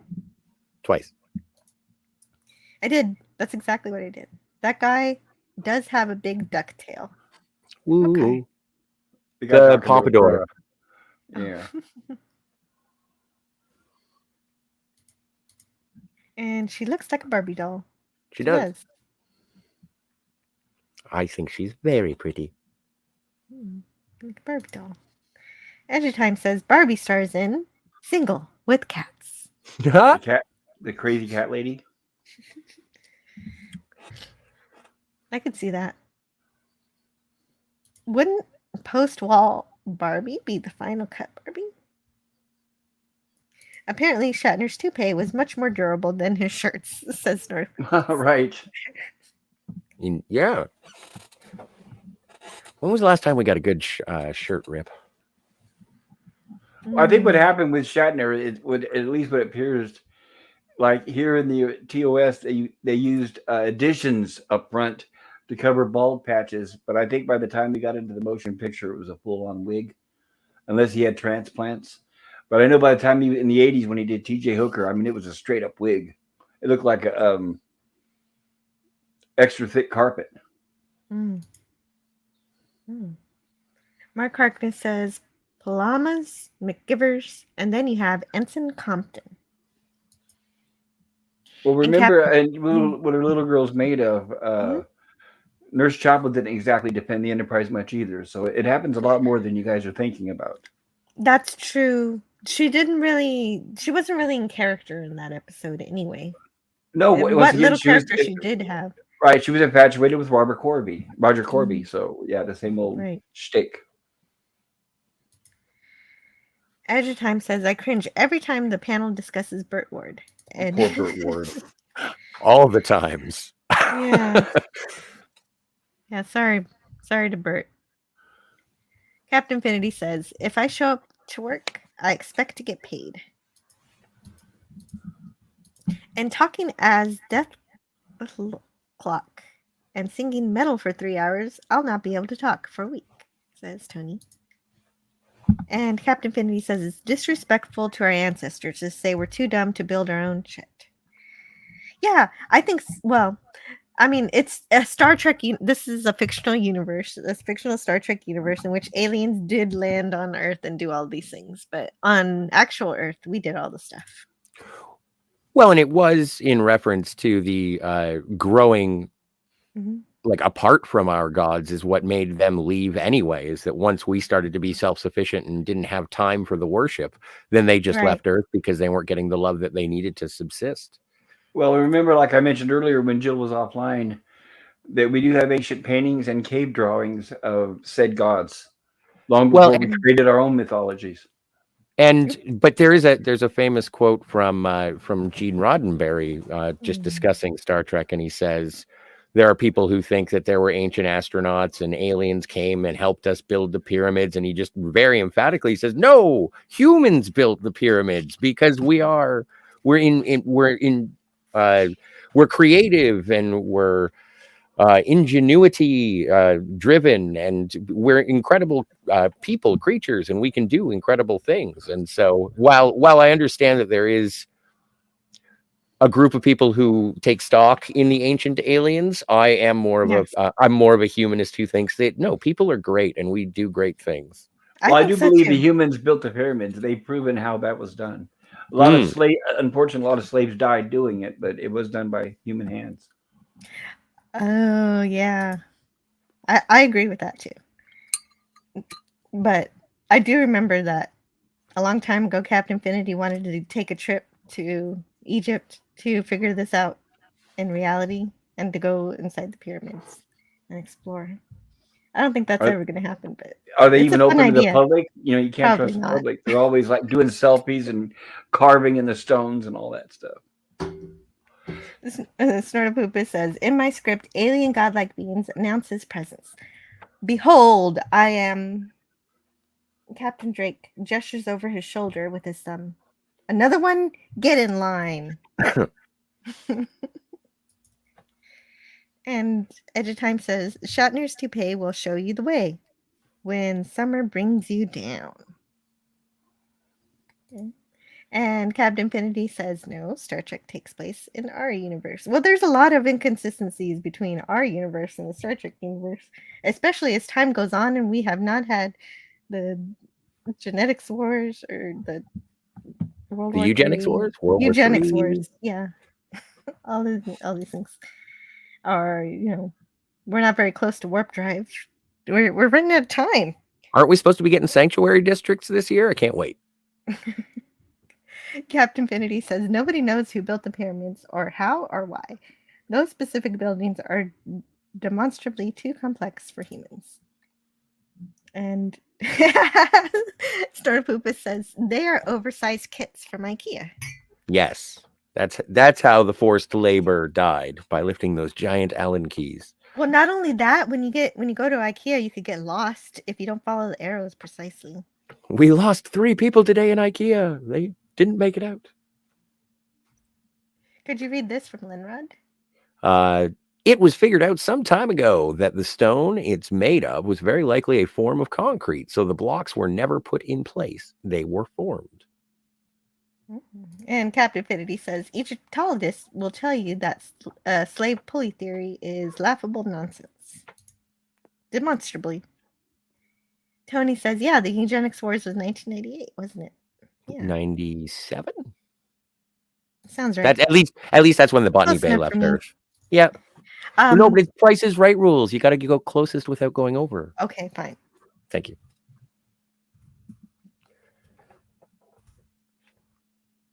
Um, 1992 to 1996. Oh, I was wrong too. Tony, we are in the penalty box. Oh, I didn't even need to look it up. I should have just trusted Snortopoopus. He said There we it go. here. Poopus has got it. Yeah, he's got it. He's got it going on his birthday. Yeah. All right, so let's see what's happening with these Apollo. What's he doing? Have they found the energy yet? I'm waiting for that. We're still don't forget we have to get to the console besides Sulu. So we're still trying to figure out. We're still trying to figure out. And they don't have Spock on this journey, so Chekhov is functioning as science officer here. He says, "Sir, go ahead. Sir, some creatures can generate and control energy with no harm to themselves. The electric eel on Earth, the giant dry worm of Antospora, the fluffy." Then he gets cut off. We don't know what the fluffy thing is that has electricity. I'm trying to remember. Does a salet emit an electric charge? No, but there's some kind of cat that does that on the animated series. That's what maybe that's what I was thinking of. And a tumbleweed on Lost in Space. Yeah, what happened to those tumbleweeds? You don't see them around anymore. That'd be fun if things like that would recur. Yep. McCoy just doesn't like details. Not the whole encyclopedia Chekhov. It's like right. It's like almost literally Chekhov's lines were written for Spock.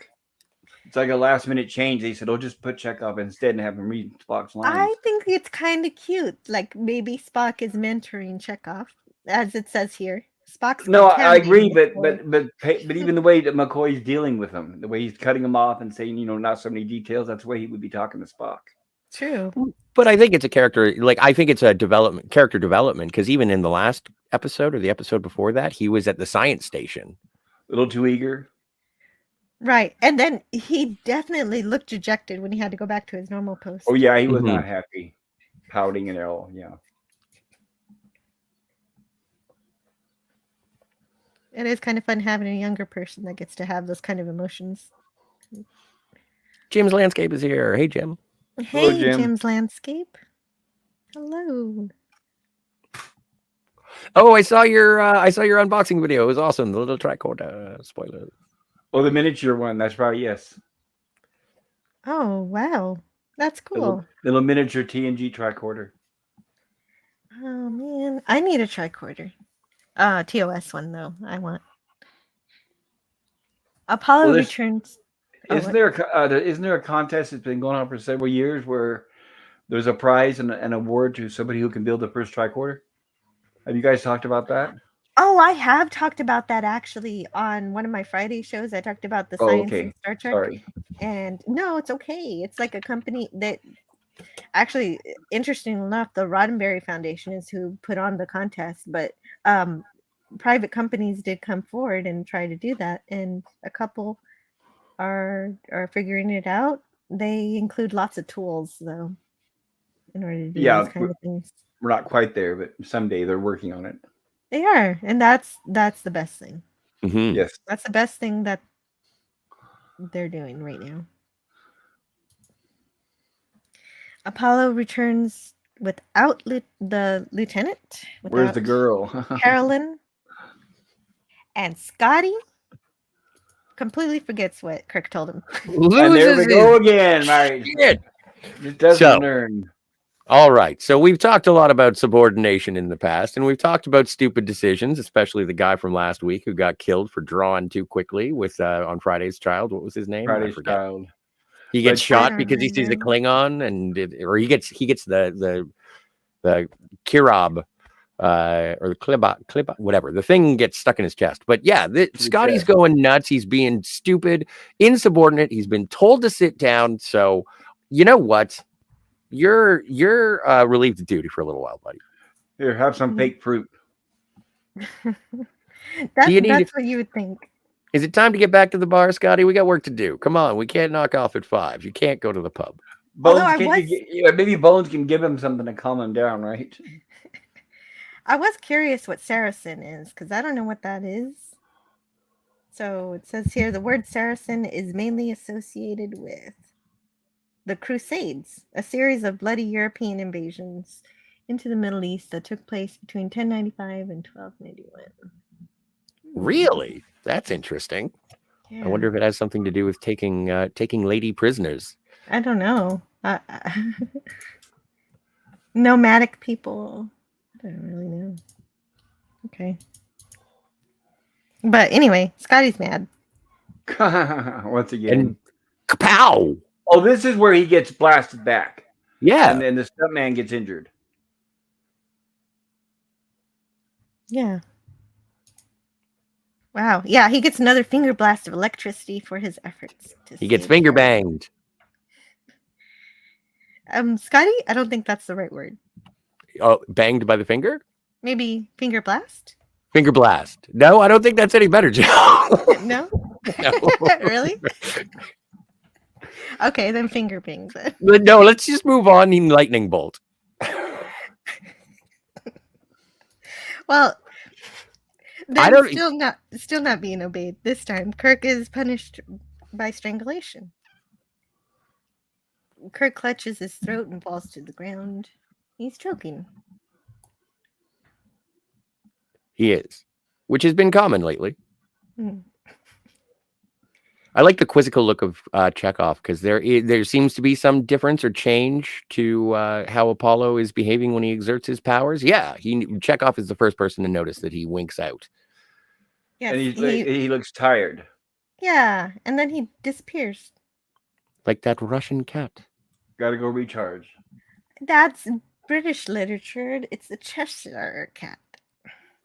Oh, what is he? Where does he say the not the Cheshire cat? It's not the Leningrad cat. I forget where it is. From Alice in Wonderland. Minsk. No, sir, Minsk, perhaps. All right.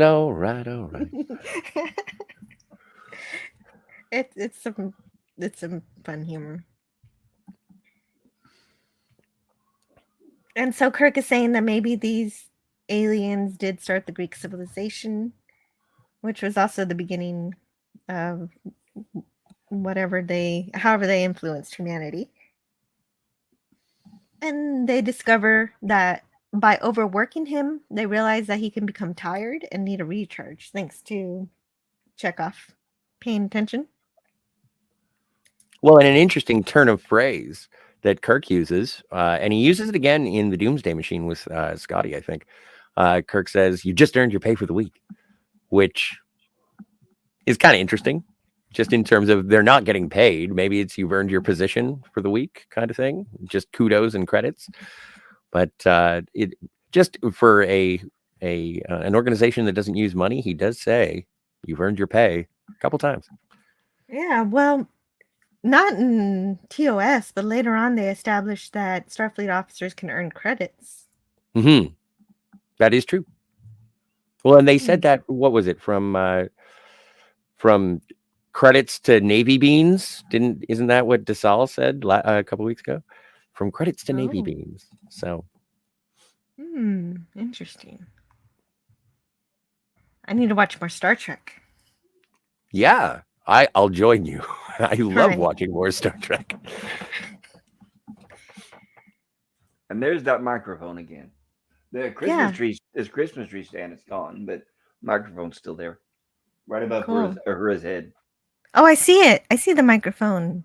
I didn't Yep. see that before. I just noticed all the circuits. Uhura's underneath the communication station. She's soldering. She's got a soldering gun. I think around the world they say it different. How do you mean? Soldering? Soldering they say iron soldering or different. I've heard of solder. Yeah, I don't think that the L is silent, I think. I'm not sure it's a good idea for her to have her hair in there like that. But oh well. But she's Still- connecting the bypass circuit. Well, she is, but I'm just saying is her hair could easily get snagged on stuff. Mhm. But But this I'm is- sure she knows what she's doing. Yeah, right. She does. So maybe she knows she can tilt her head at just a certain angle and can control this. Yes. Uhura says, Mr. Spock, I haven't done anything like this in years. If it isn't done just right, I could blow the entire communication system. It's very delicate work, sir. And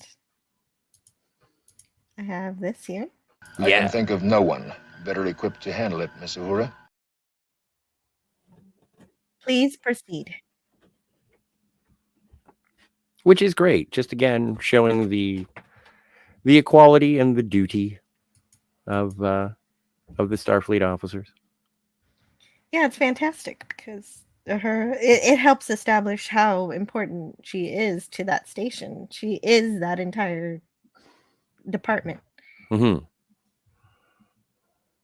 The only thing I miss about TOS, I love TOS, but I wish they would have established her knowing different languages. And no, they didn't. Because they used the universal translator. Yeah, but it would have been nice if she knew Klingon and some of the other ones. Mm-hmm. Right. That's why in one of the movies she needs to consult a book. Yeah, that was terrible. That was just done for laughs. Probably Star Trek 5, right? 6. 6? Yeah, it's the Undiscovered Country. Yeah, but it was good for laughs, just like the scene where Scotty hits his head in the one movie, but I just didn't like it for her character. Well, I think Jill and I are going to be, and it's going to be a Friday thing. This Friday, we're going to be talking about Star Trek 6. So I'm looking forward to getting into that particular. Okay. Yes, I need to go watch that. I know, me too. More Star Trek. Yes, more Star Trek. It is a great movie. I love the Undiscovered Country. And there we have Eddie Paskey. Eddie Paskey is back. And that same portable computer that as Leslie. As Leslie, yep. Oh yeah, I like the portable computer that's searching for where the energy is not. And where the energy is. Also, because it was funny when we watched this, you were like, "What's he even doing?" Mm-hmm. And there is a line of dialogue from Sulu. It's actually they are feeding each other information, so it's not just put a guy there so it looks like we're busy. There's actually dialogue to support that they're busy, and I like that little touch. And again, you get Mr. Leslie, you get Mr. Kyle, you get Spock, Sulu, Uhura on the bridge, all working together. Again, the background coming to the foreground in this episode is so good. Yes, and I love Spock's command. It is obviously very scientific. He has Kyle take the equations to the nuclear electronics lab to work on the problem of negating the force field in selected areas. So to take down the hand. Sorry. Well, I in terms of the response from Mr. Kyle in Lesser, I was actually bracing myself for a bit of cringe because Spock was explaining it to Mr. Kyle, and I thought Mr. Kyle was going to be like, I don't understand. Like, I thought he was going to say something to drop the ball, and he was just totally capable, takes the pad, heads down to the nuclear electronics lab. And I was expecting some sort of some poorly employed comic relief, and it never came. And I was really impressed, and it just reinforced my love for Mr. Kyle. Well, that's really good. Well, his main job was to take the equations to the lab where there will be more scientists to work with. So he's not alone in solving this problem. Agreed. And he's not stuck in the transporter room. Well, and also he's not dumb, which is great too. Yeah. Right. Well, yes. I think that is a stipulation, is that nobody on the Enterprise is dumb. We've seen other situations. That's true. Sometimes for the plot, a Starfleet officer can be dumb, but not too dumb. Kirk tries to explain again that humanity doesn't need the gods anymore, but Apollo's not buying it, and the crew try to antagonize him into using his powers. Which she is not aware of. Right. She didn't get the memo. Nobody told her. So I have... Mankind has no need for gods. We find the one quite adequate. Ooh. I know. Which one is that? Oh, well. Huh? Right. Well, that's for you to decide. Yep. But as we get to, when we get, I know we're not there at Bread and Circuses, but there is the reference to the Son of God. Right. There is. Apollo tells Carolyn. Oh, wait. We're not there yet. We are We are at the point where they're trying to antagonize Apollo, but Carolyn stops them and Apollo from retaliating. How can you hurt your children? And he backs off. Too much to Kirk's dismay, because his entire idea was going to get he was going to get laser bolted, finger bolted. Is that better? I don't know. Laser bolted. That's nice. That's better. Yeah. We were doing something until our brave lady stepped in and saved us. Hey. she had good intentions. And now Kirk seems more bemused than anything. He's not really like, oh, why did she have to try and save us? It's not like, again, it just makes me think of Marla. And it's like, no, it's fine. You can do this. I'll help. Mm-hmm. Carolyn's much more, so this don't hurt my crew, right? Right. She stands up for her crew. And even though she's falling for Apollo, she still loves her, she still cares about the lives of the people on the ship. And Kirk is going to test that. And Kirk tries to explain that that she can't worship him. In order to save everyone on the ship from slavery, she has to spurn him, even though she loves him. Because she says, I love him. And so this is where Carolyn deviates from Marla. Carolyn has found her studies come true in Apollo, but she is able to give it all up to save the others. So he says he can make her a goddess, and she gives that up. Because Kirk gives her the speech after this here. But basically being offered, wooed with power and glory and affection and the showering of worship. It's like later on in TNG where Q gives Riker powers and Riker eventually rejects him. That's a good connection, yeah. I just thought of it. Mm-hmm. So Carolyn comes back and says, we're all going to be happy here. Spurn it. Yeah. Reject him. Mm-hmm. Actually, can you read this? I was going to have Pop Culture read it, but he just stepped away. Here. Oh, on you, Lieutenant. Reject him, and we have a chance to save ourselves. Accept him, and you condemned all of us to slavery. Nothing less than slavery. We might never get help this far out, or perhaps the thought of spending an eternity bending knee and tending sheep appeals to you. Carolyn says, oh, but you don't understand. He's kind, and he wants the best for us, and he's so lonely. What you ask would break his heart. How can I? And then Kirk has some more here. Mm-hmm. Oh, he has a lot. That's okay. Give me your hand. Your hand. And then she does. Now feel that. Human flesh against human flesh. We're the same. We share the same history, the same heritage, the same lives. We're tied together beyond any untying. Man or woman, it makes no difference. We're human. We couldn't escape from each other even if we wanted to. That's how you do it, Lieutenant. By remembering who and what you are. A bit of flesh and blood afloat on a universe without end. The only things that truly yours is the rest of humanity.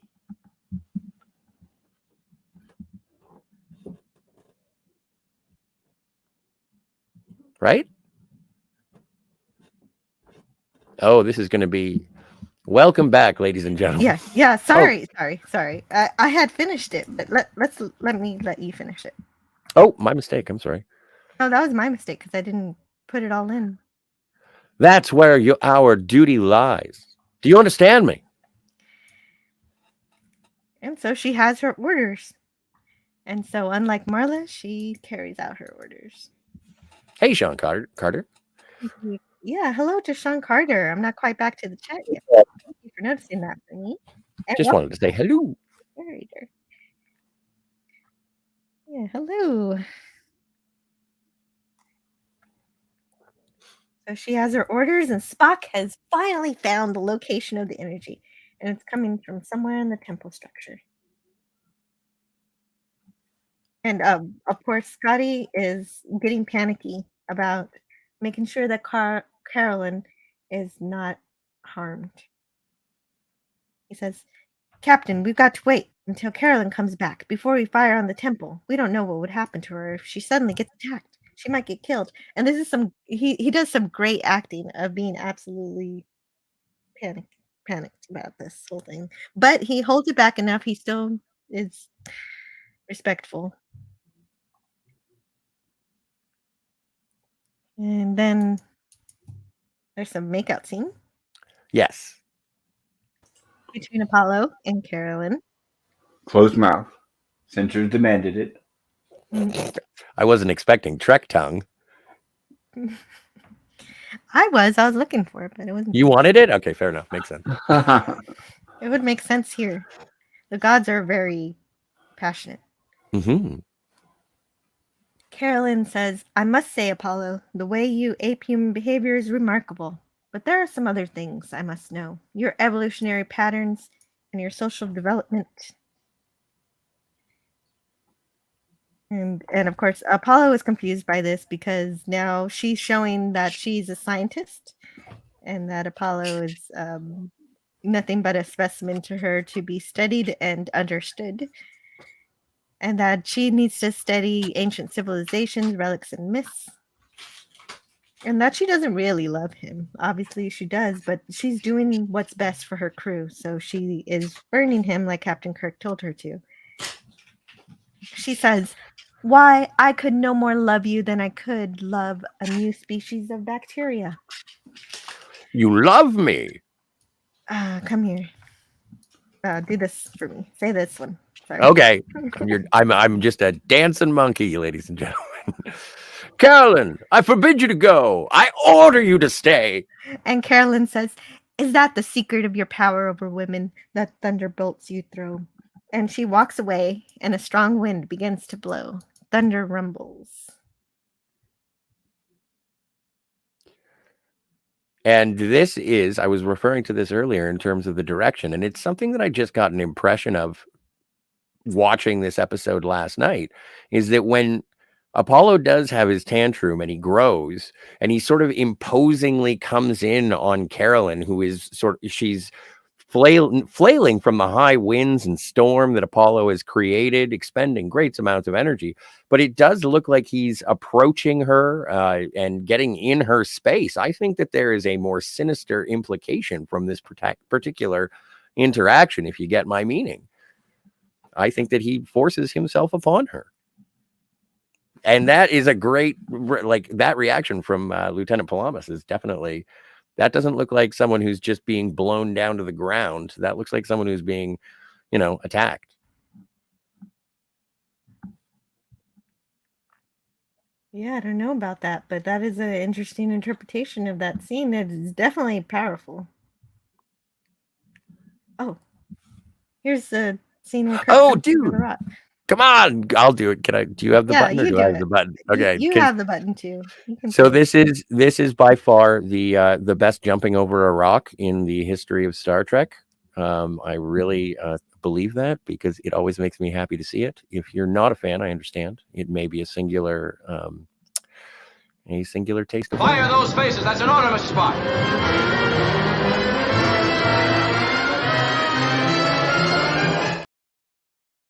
Yay! It always makes me so happy. It's a pretty good jump. It's a really good jump, and he jumps over Scotty too. Come on,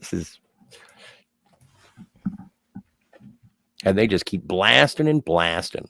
Yeah, they're blasting the phasers at the temple because the temple is where the energy's coming from. So Apollo's energy must be stored there. So he runs back to home base. Mm-hmm. And there is no longer so when do we lose the hand? The hand is starting to go. The more and more they shoot at the temple, and Carolyn stumbles out of the bushes, looking scuffed and bruised. Come on, I think my theory holds water. Possibly, but I looked like that too after a punk rock show. Oh, okay, I have to say that in the original script, they had her as pregnant. Mm-hmm. No kidding. That gives Mhm. Scotty our 37's theory more validity. I didn't know that. Apparently, Lenrod's taken off. So thanks for being here, Lenrod. Oh, Yeah. yes. Thank you, Lenrod. Thank you for hanging out with us. Really? She was supposed to be pregnant? Yes, there's an abandoned ending to the episode would have revealed that Palamas was pregnant by Apollo. Shortly after the production of the episode concluded, costume designer William Tice, who designed the gown of Palamas, said that he preferred this ending. He says, because I'm hung up on Greek mythology, I always preferred the script and the version the studio killed, wherein the ending is bittersweet rather than tragic. Dr. McCoy discovers the young female is due to bear the child of Apollo. This was retained in the novelization. Wow. Hey, Scotty, you're right. Oh, wow. That was easy. Thank you.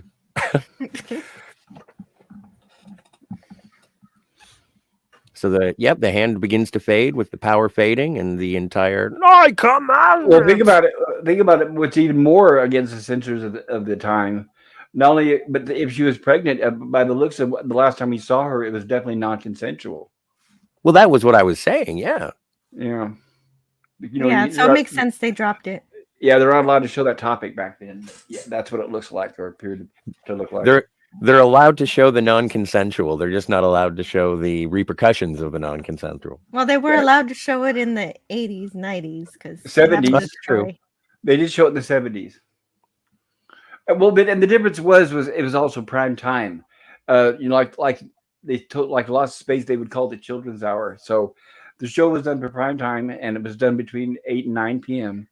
Usually, anything after 10 was a little more fair game. Right, So, this like, is right before bedtime. right. So, for example, like Elizabeth Montgomery, right after she completed the last season of Bewitched, she said she wanted to do something that would completely break the mold of Samantha for her. So her first TV movie was Cry Rape, and it was very brutal. Wow. So they were willing to show it, but it had to be a later movie, like 9 to 11 or something like that. Interesting. Wow, that's some good information. Thank you, Pop Culture. No problem. It was a good movie, but it was as a kid, it was very tough watching Samantha from Bewitched, you know, getting attacked and brutalized like Yeah, I that. imagine that's not a good thing. No. But it's a real thing that happens. That Well, right, and some the actress, stories I can need understand the act, it you know, to do. yeah, and looking back, I can understand how she wanted to break that innocent mold and stereotype and, you know, being typecast is what she was trying to do, which makes sense. A lot of people do that. A lot of actors do that. Yeah.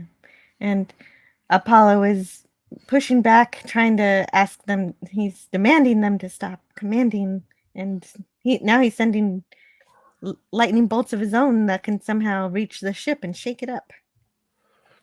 But now it's too late. His power source is gone, and Kirk says, "We've outgrown you. You asked for something we could no longer give." And Apollo laments that he loved Carolyn, and he becomes a giant one more time. And he cries. I would have cherished you. I want to stay. He does. Hermes. Era. Oh, I can give you this one too. Oh, you got it? No, I don't want to do. No, let Pop Culture be Apollo. Okay, Pop Culture, you can be Apollo. Apollo. Yeah. Zeus, Hermes, Hera, Aphrodite, you were right. Athena, you were right. The time has passed. There is no room for gods. Forgive me, my old friends. Take me, take me. And he disappears one last time. Awesome. Thank you. He does cry. He cries too. It's a very powerful performance too. Like this kind of looks cheesy when you're watching it on slides, but if you give yourself over to the fiction of the moment, the performance is really, really good. His performance is incredible. You do almost feel sorry for him, even though he was doing really bad things. Mm-hmm. But now he's alone again. Naturally.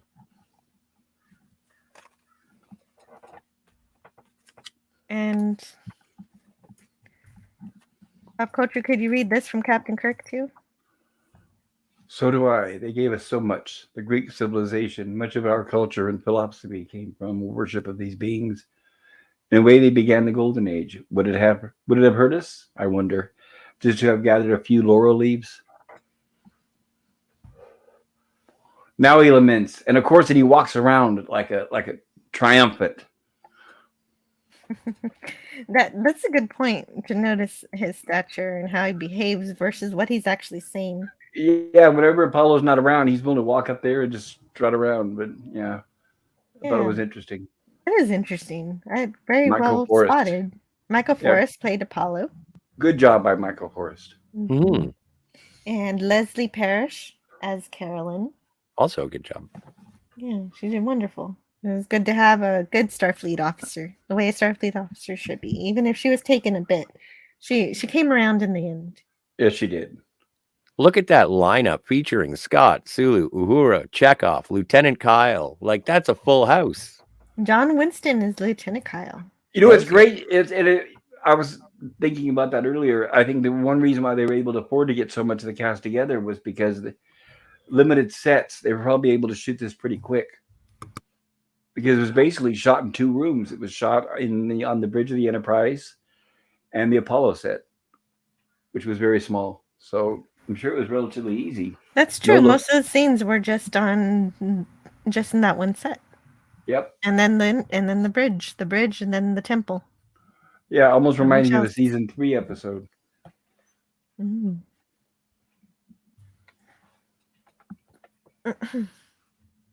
I'm not even 100% sure how many location shoots. Oh no, there are a couple. We still like Bread and Circuses has a location shoot.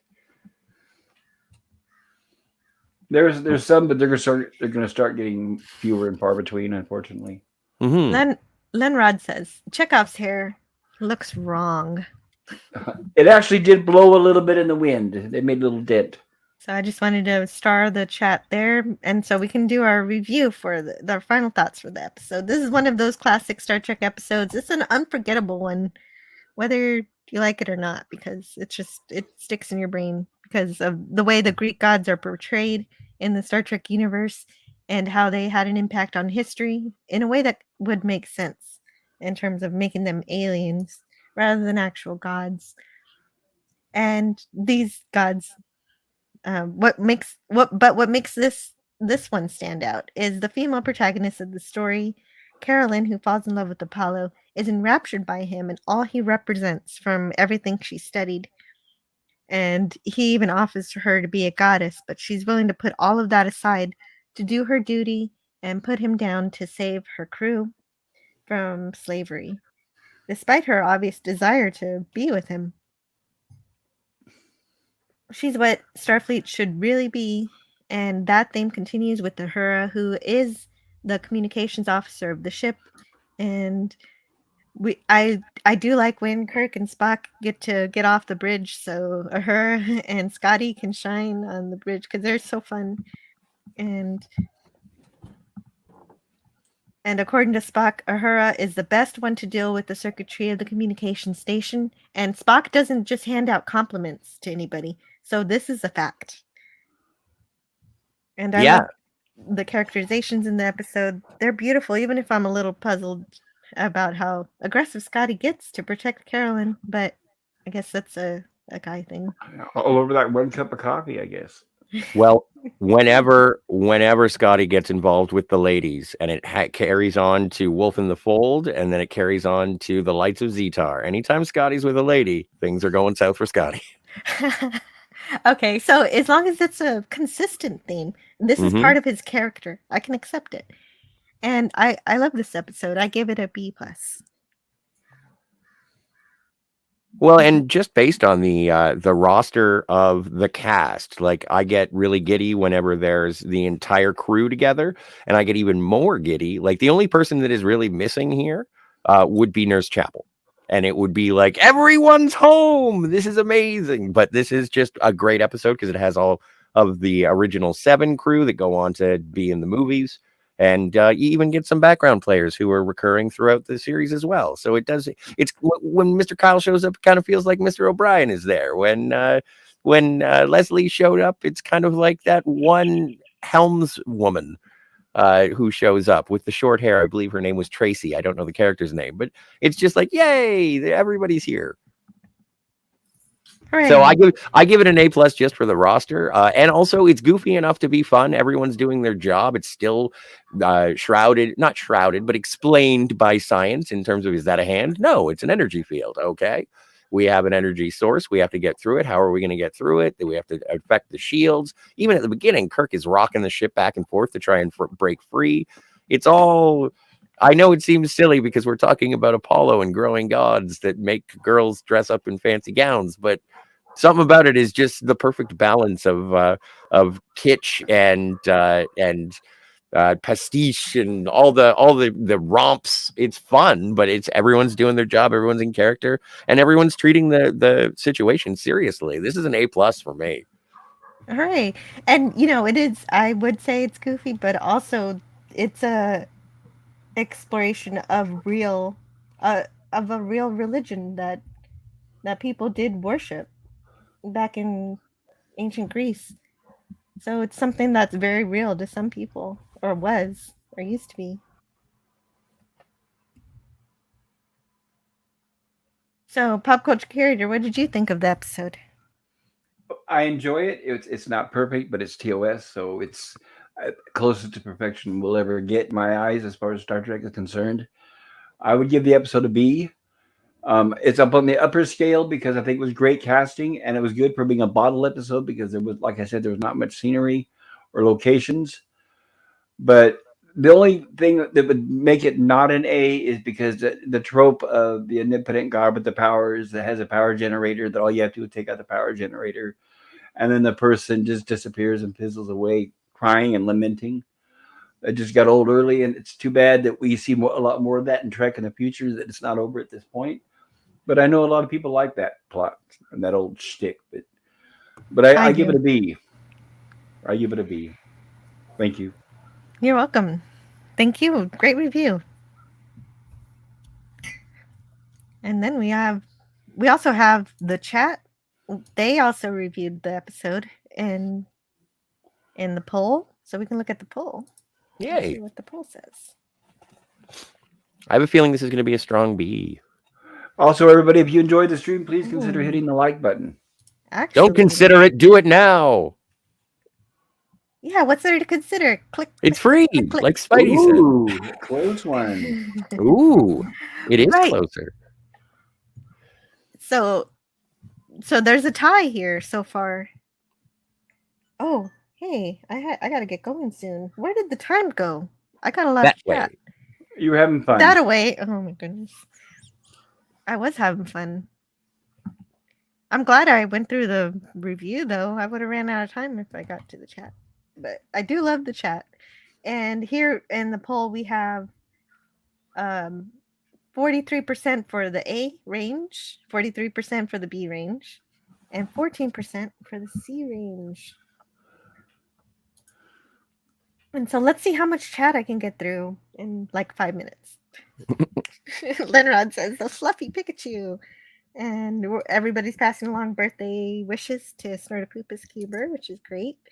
And Captain Infinity says, wait, so you're telling me that not only is the mirror universe a separate universe, but so is the default Trek universe? Yeah. I mean, as much as I want Star Trek to be a reality, we've got to work for it. Like technically, Cheers takes place in our universe, but it still is under a veil of fiction. Edge of Time says, wouldn't that be your birthday? Happy Snortopoopas. Oh, wait a minute. I have a... You have a... It's all real. Oh my God, I knew it. I knew it. I knew it. Perfect. I forgot. Sorry. My mistake. We will listen to the commander. I used to work in the reference department of library. I know how to look things up. Unless it's useful information, says Snortopoopas Cuber. Yeah, thank you so much. You're so helpful. I shouldn't even look things up when Snortopoopas is here because he's going to do it for me. The pop-up there says that the history of Earth is Star Trek is different from Earth. Our Earth? Fascinating. Yeah. I think so. I think in a way it tries to be as similar as possible, but it doesn't always make it. Edge of Time says yes. Chekhov's hair looks off. Yeah, no, he's not. He doesn't. He needs to grow out his hair, so he's wearing a wig right now. It looks like he's in the in-between stages in this episode. Sometimes he's got a wig, sometimes it's his regular hair. Yeah, I mean, I didn't know that this was a contentious thing. No, Chekhov is just fun. People love Chekhov. Yeah. Oh no, looks like Jill's gifted me a new hot topic from my irrelevant failing channel. What? It's your channel's not failing. You used to have more subscribers than I do. I'm closing in on 400 though. Please subscribe and hit the bell. Hang out with me. I like it when you guys show up.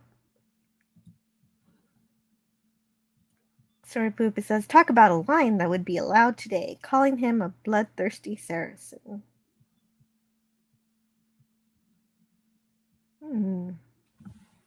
Well, and it seems I think that Pupus did say that a Saracen is a reference to a person of Islamic faith, and so that is something that maybe Okay, now I get it. See, I'm just saying this word and I don't even know what it means.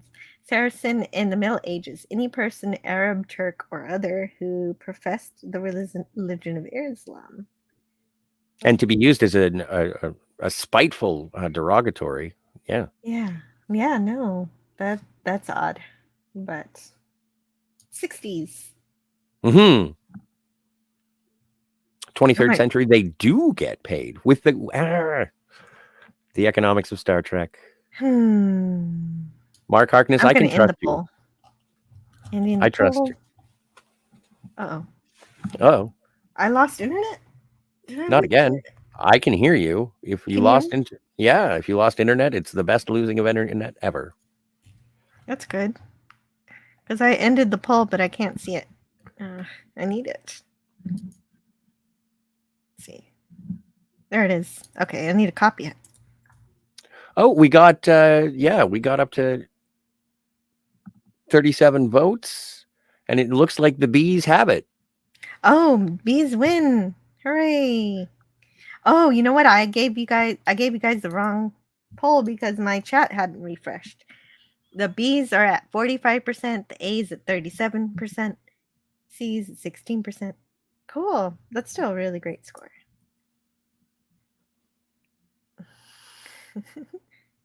Okay.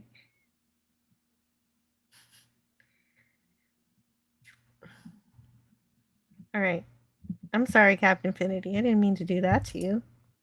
That he says, if this is a bunch of strangers in a universe different from ours, I'm burning all of my Star Trek original series Blu-rays.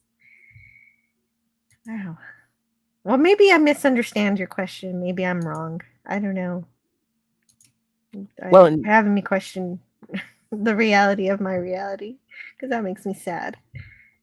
Well, and Sean Carter says McCoy had money to pay for a trip to Genesis, but I don't think that guy was part of he wasn't part of Starfleet or the Federation, so I think that's why they had to use money. Mm-hmm. Yeah, money is just barter made easy. True, says Lenrod.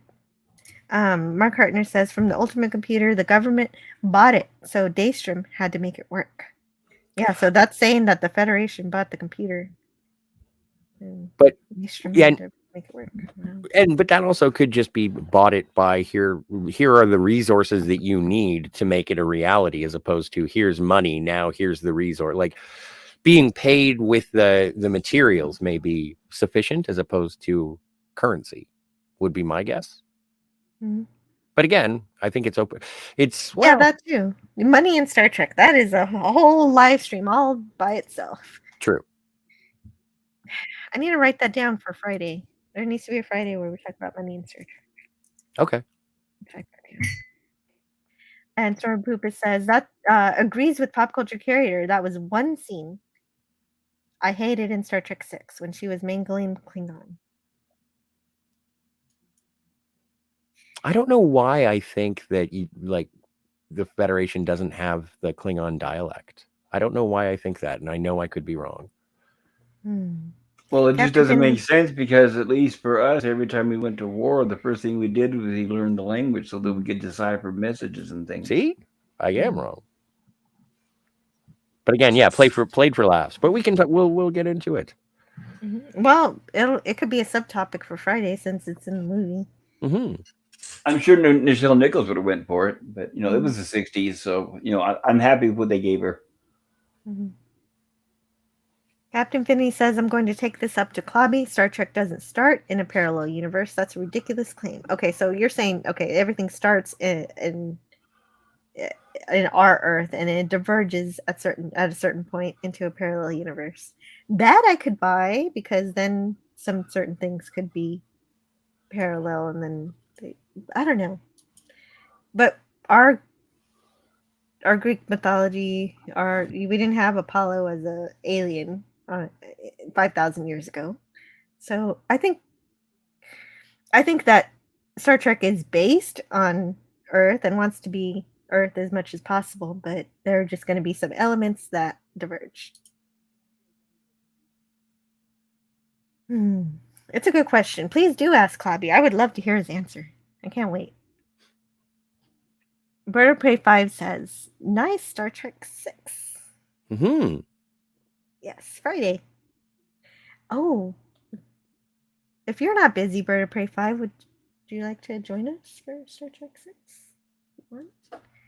Just for a little bit. I know you do stream on Fridays too, so maybe just for an hour. That'd be cool.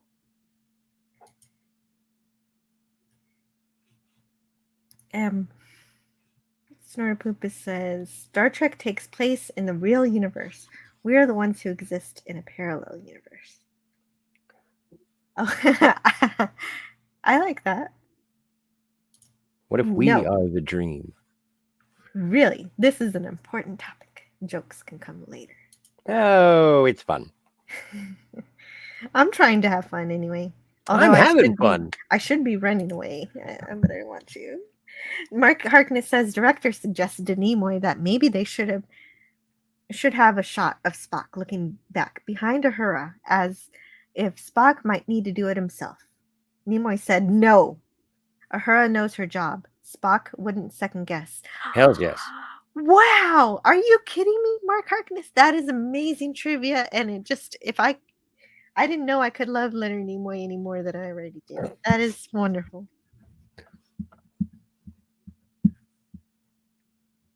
Thank you. That's my gift for today. Learning something new about Leonard Nimoy and how wonderful he is, and it's just so great.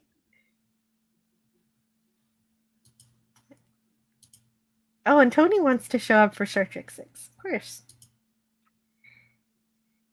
And Jim's Landscape LLC asks, "Are you following me on Twitter?" I'm not sure, but I'll go check after the stream, okay? Let's see. I'm definitely subscribed with Bell. Oh, I think Types of Fusion is on my science docket. Oh, right. Oh, I don't know. That might be a different... Okay. Are we doing science or are we doing just... We're doing Star Trek 6. I really... maybe we should do Fusion another day. I think I did say I want to do Fusion, but not what day I want to do Fusion. You know what? Let's do Fusion... I don't know if it messes up your schedule, Tony, but can we do Fusion next Friday? Because then next Friday I'll do a UFO episode, and that'll take less than an hour. And then we can have the rest of the time for Fusion. I think that would be really cool. If every time I talk about UFO, I also talk about science. That'd be fun. And he's referring to Roddenberry. I wish And I lost the context. Me too. Sorry. Maybe they should just listen to Apollo. He's a little weird, but he's got experience in this job. Admiral Teague is ready to accept our alien godlike overlords. And Snarpoopa says, "She was a poor student of ancient myths. She's forgotten that the Greek gods were never faithful to their lovers. The next time a set of cute glutes pass in front of him, it will be Carolyn who?" Yeah, I guess he hasn't even seen who else is on the ship. Right. Ugh. Okay. Lord Thoth says these shows are great, Jill. Love reminiscing about old Trek. Yeah, me too. And Captain Infinity says, okay, I bask Clobby. Exciting times. Not only that, we're providing as a panel interesting thoughts for Captain Infinity's show, and I can't wait to see the result. Oh, Lenrod. Okay, so I'm finally at the point where Lenrod's left, so I'm almost there. Bird of Prey 5. If he doesn't have a member stream today, he sometimes does that on Tuesdays. He will be streaming Enterprise tomorrow. Cool. Yes, around this time. It's amazing the rock help up. Did they use a real rock? Real polystyrene. Definitely not. As jumps go, nothing could ever beat the jump over the 12 to 8 inch high crate that Kirk performed in A Piece of the Action. This one just seemed a little more graceful. I don't know. Just the little bounce that he gives and the way he lands, it just makes me yoo-hoo every time he does it. It looks so great. Oh my god. Yeah, they gave us nothing apart from possibly the pyramids. Certainly weren't slave employees, says Captain Infinity. And Sort of Poopus Cuber says, well, Spock, we have survived another encounter with a crazed being in cheap lame with delusions of godhood. Much love. About time to clock in. Okay. Have a good day at work, Tony. Cheers, bud. See you soon. I only get a new hot topic 12 times per year. This is one of those magic days. Thanks, Jill. You're welcome. I'm glad I could provide. I didn't even mean to. Aggressive protection is a Scotty thing. Scotty does it often. Mm-hmm. Well, that makes sense because he's protecting. He also has to protect the ship, and that's also his love. Mm-hmm. And it's much more present in Lights of Zetar than it is, or Zatar, than it is in Wolf of the Fold. But yep, ladies show up and Scotty's in trouble. Admiral Teague says, I didn't fight against Khan in the Eugenics Wars of 1996 so people could complain about the reality of Star Trek.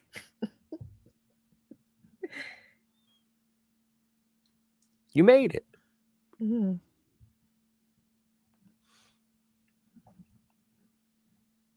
Yeah, I think I almost made it. Kirk could, Stormpoopus says, Kirk could pawn off his porn collection and fund a new starship. Wow, that much porn? That's a lot. Sean Carter.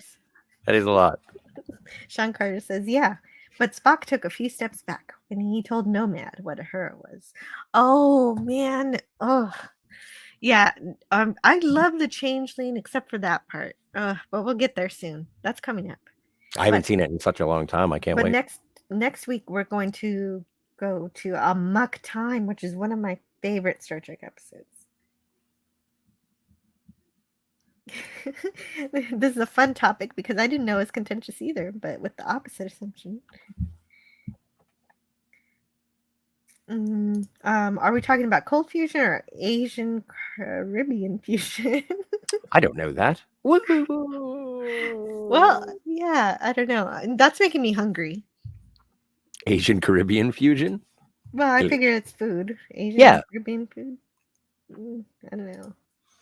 Is that a European swallow or North African swallow? Jazz funk fusion. Yeah. All right, so I will show you the preview for next week. And we will head out of here because I am late leaving. Thank you, everybody. Yeah, yes. This was a fun one. I really like this. Thanks, guys, for hanging out. Yeah, tell me what's going on for you. Nothing. I'm just doing. We're doing Quantum Leap, and we're going to be talking about. We're going to be talking about Star Trek 6 on Friday, and we're just trying to get the gum out of the locks over at the Phantasmagorium show. A bunch of savages in this town. And we'll be back at it with Spider-Man 3, the long-awaited review of Spider-Man 3 as soon as we can. Yeah, those darn vandals are keeping you from talking about Spider-Man 3. Yes. And Pop Culture Carrier, what do you have going on? Oh, tonight on my horror sci-fi stream, we're going to be covering the 1981 movie The Howling. If you haven't seen it, or if you have, please feel free to join us. I think it'll be a blast tomorrow. Wednesday, I'll do my Gilligan's Island stream where we'll cover 2 episodes with Gorilla's Random Thoughts. Next week, we're going to be doing some birthday streams. Monday, we'll be doing our Lost in Space episode number 8, I believe. And next Tuesday, we're going to be covering the 1986 musical Little Shop of Horrors. So if you're so inclined to any of that sort of thing, check out my channel. Thank you, Jill.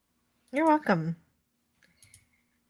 And so I will see you all guys next time, and have a fun Tuesday. See you, everybody. Cheers. Bye-bye, guys. Take care. Bye-bye. Captain's log, stardate 3372.7. First Officer Spock seems to be under stress. If I want anything from you, I'll ask for it. You don't get him to Vulcan within a week, 8 days at the outside, he'll die. I await you. Who is she? My wife.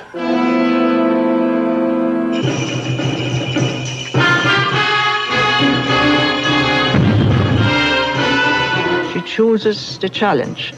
We will choose thy champion. This one. This combat is to the death.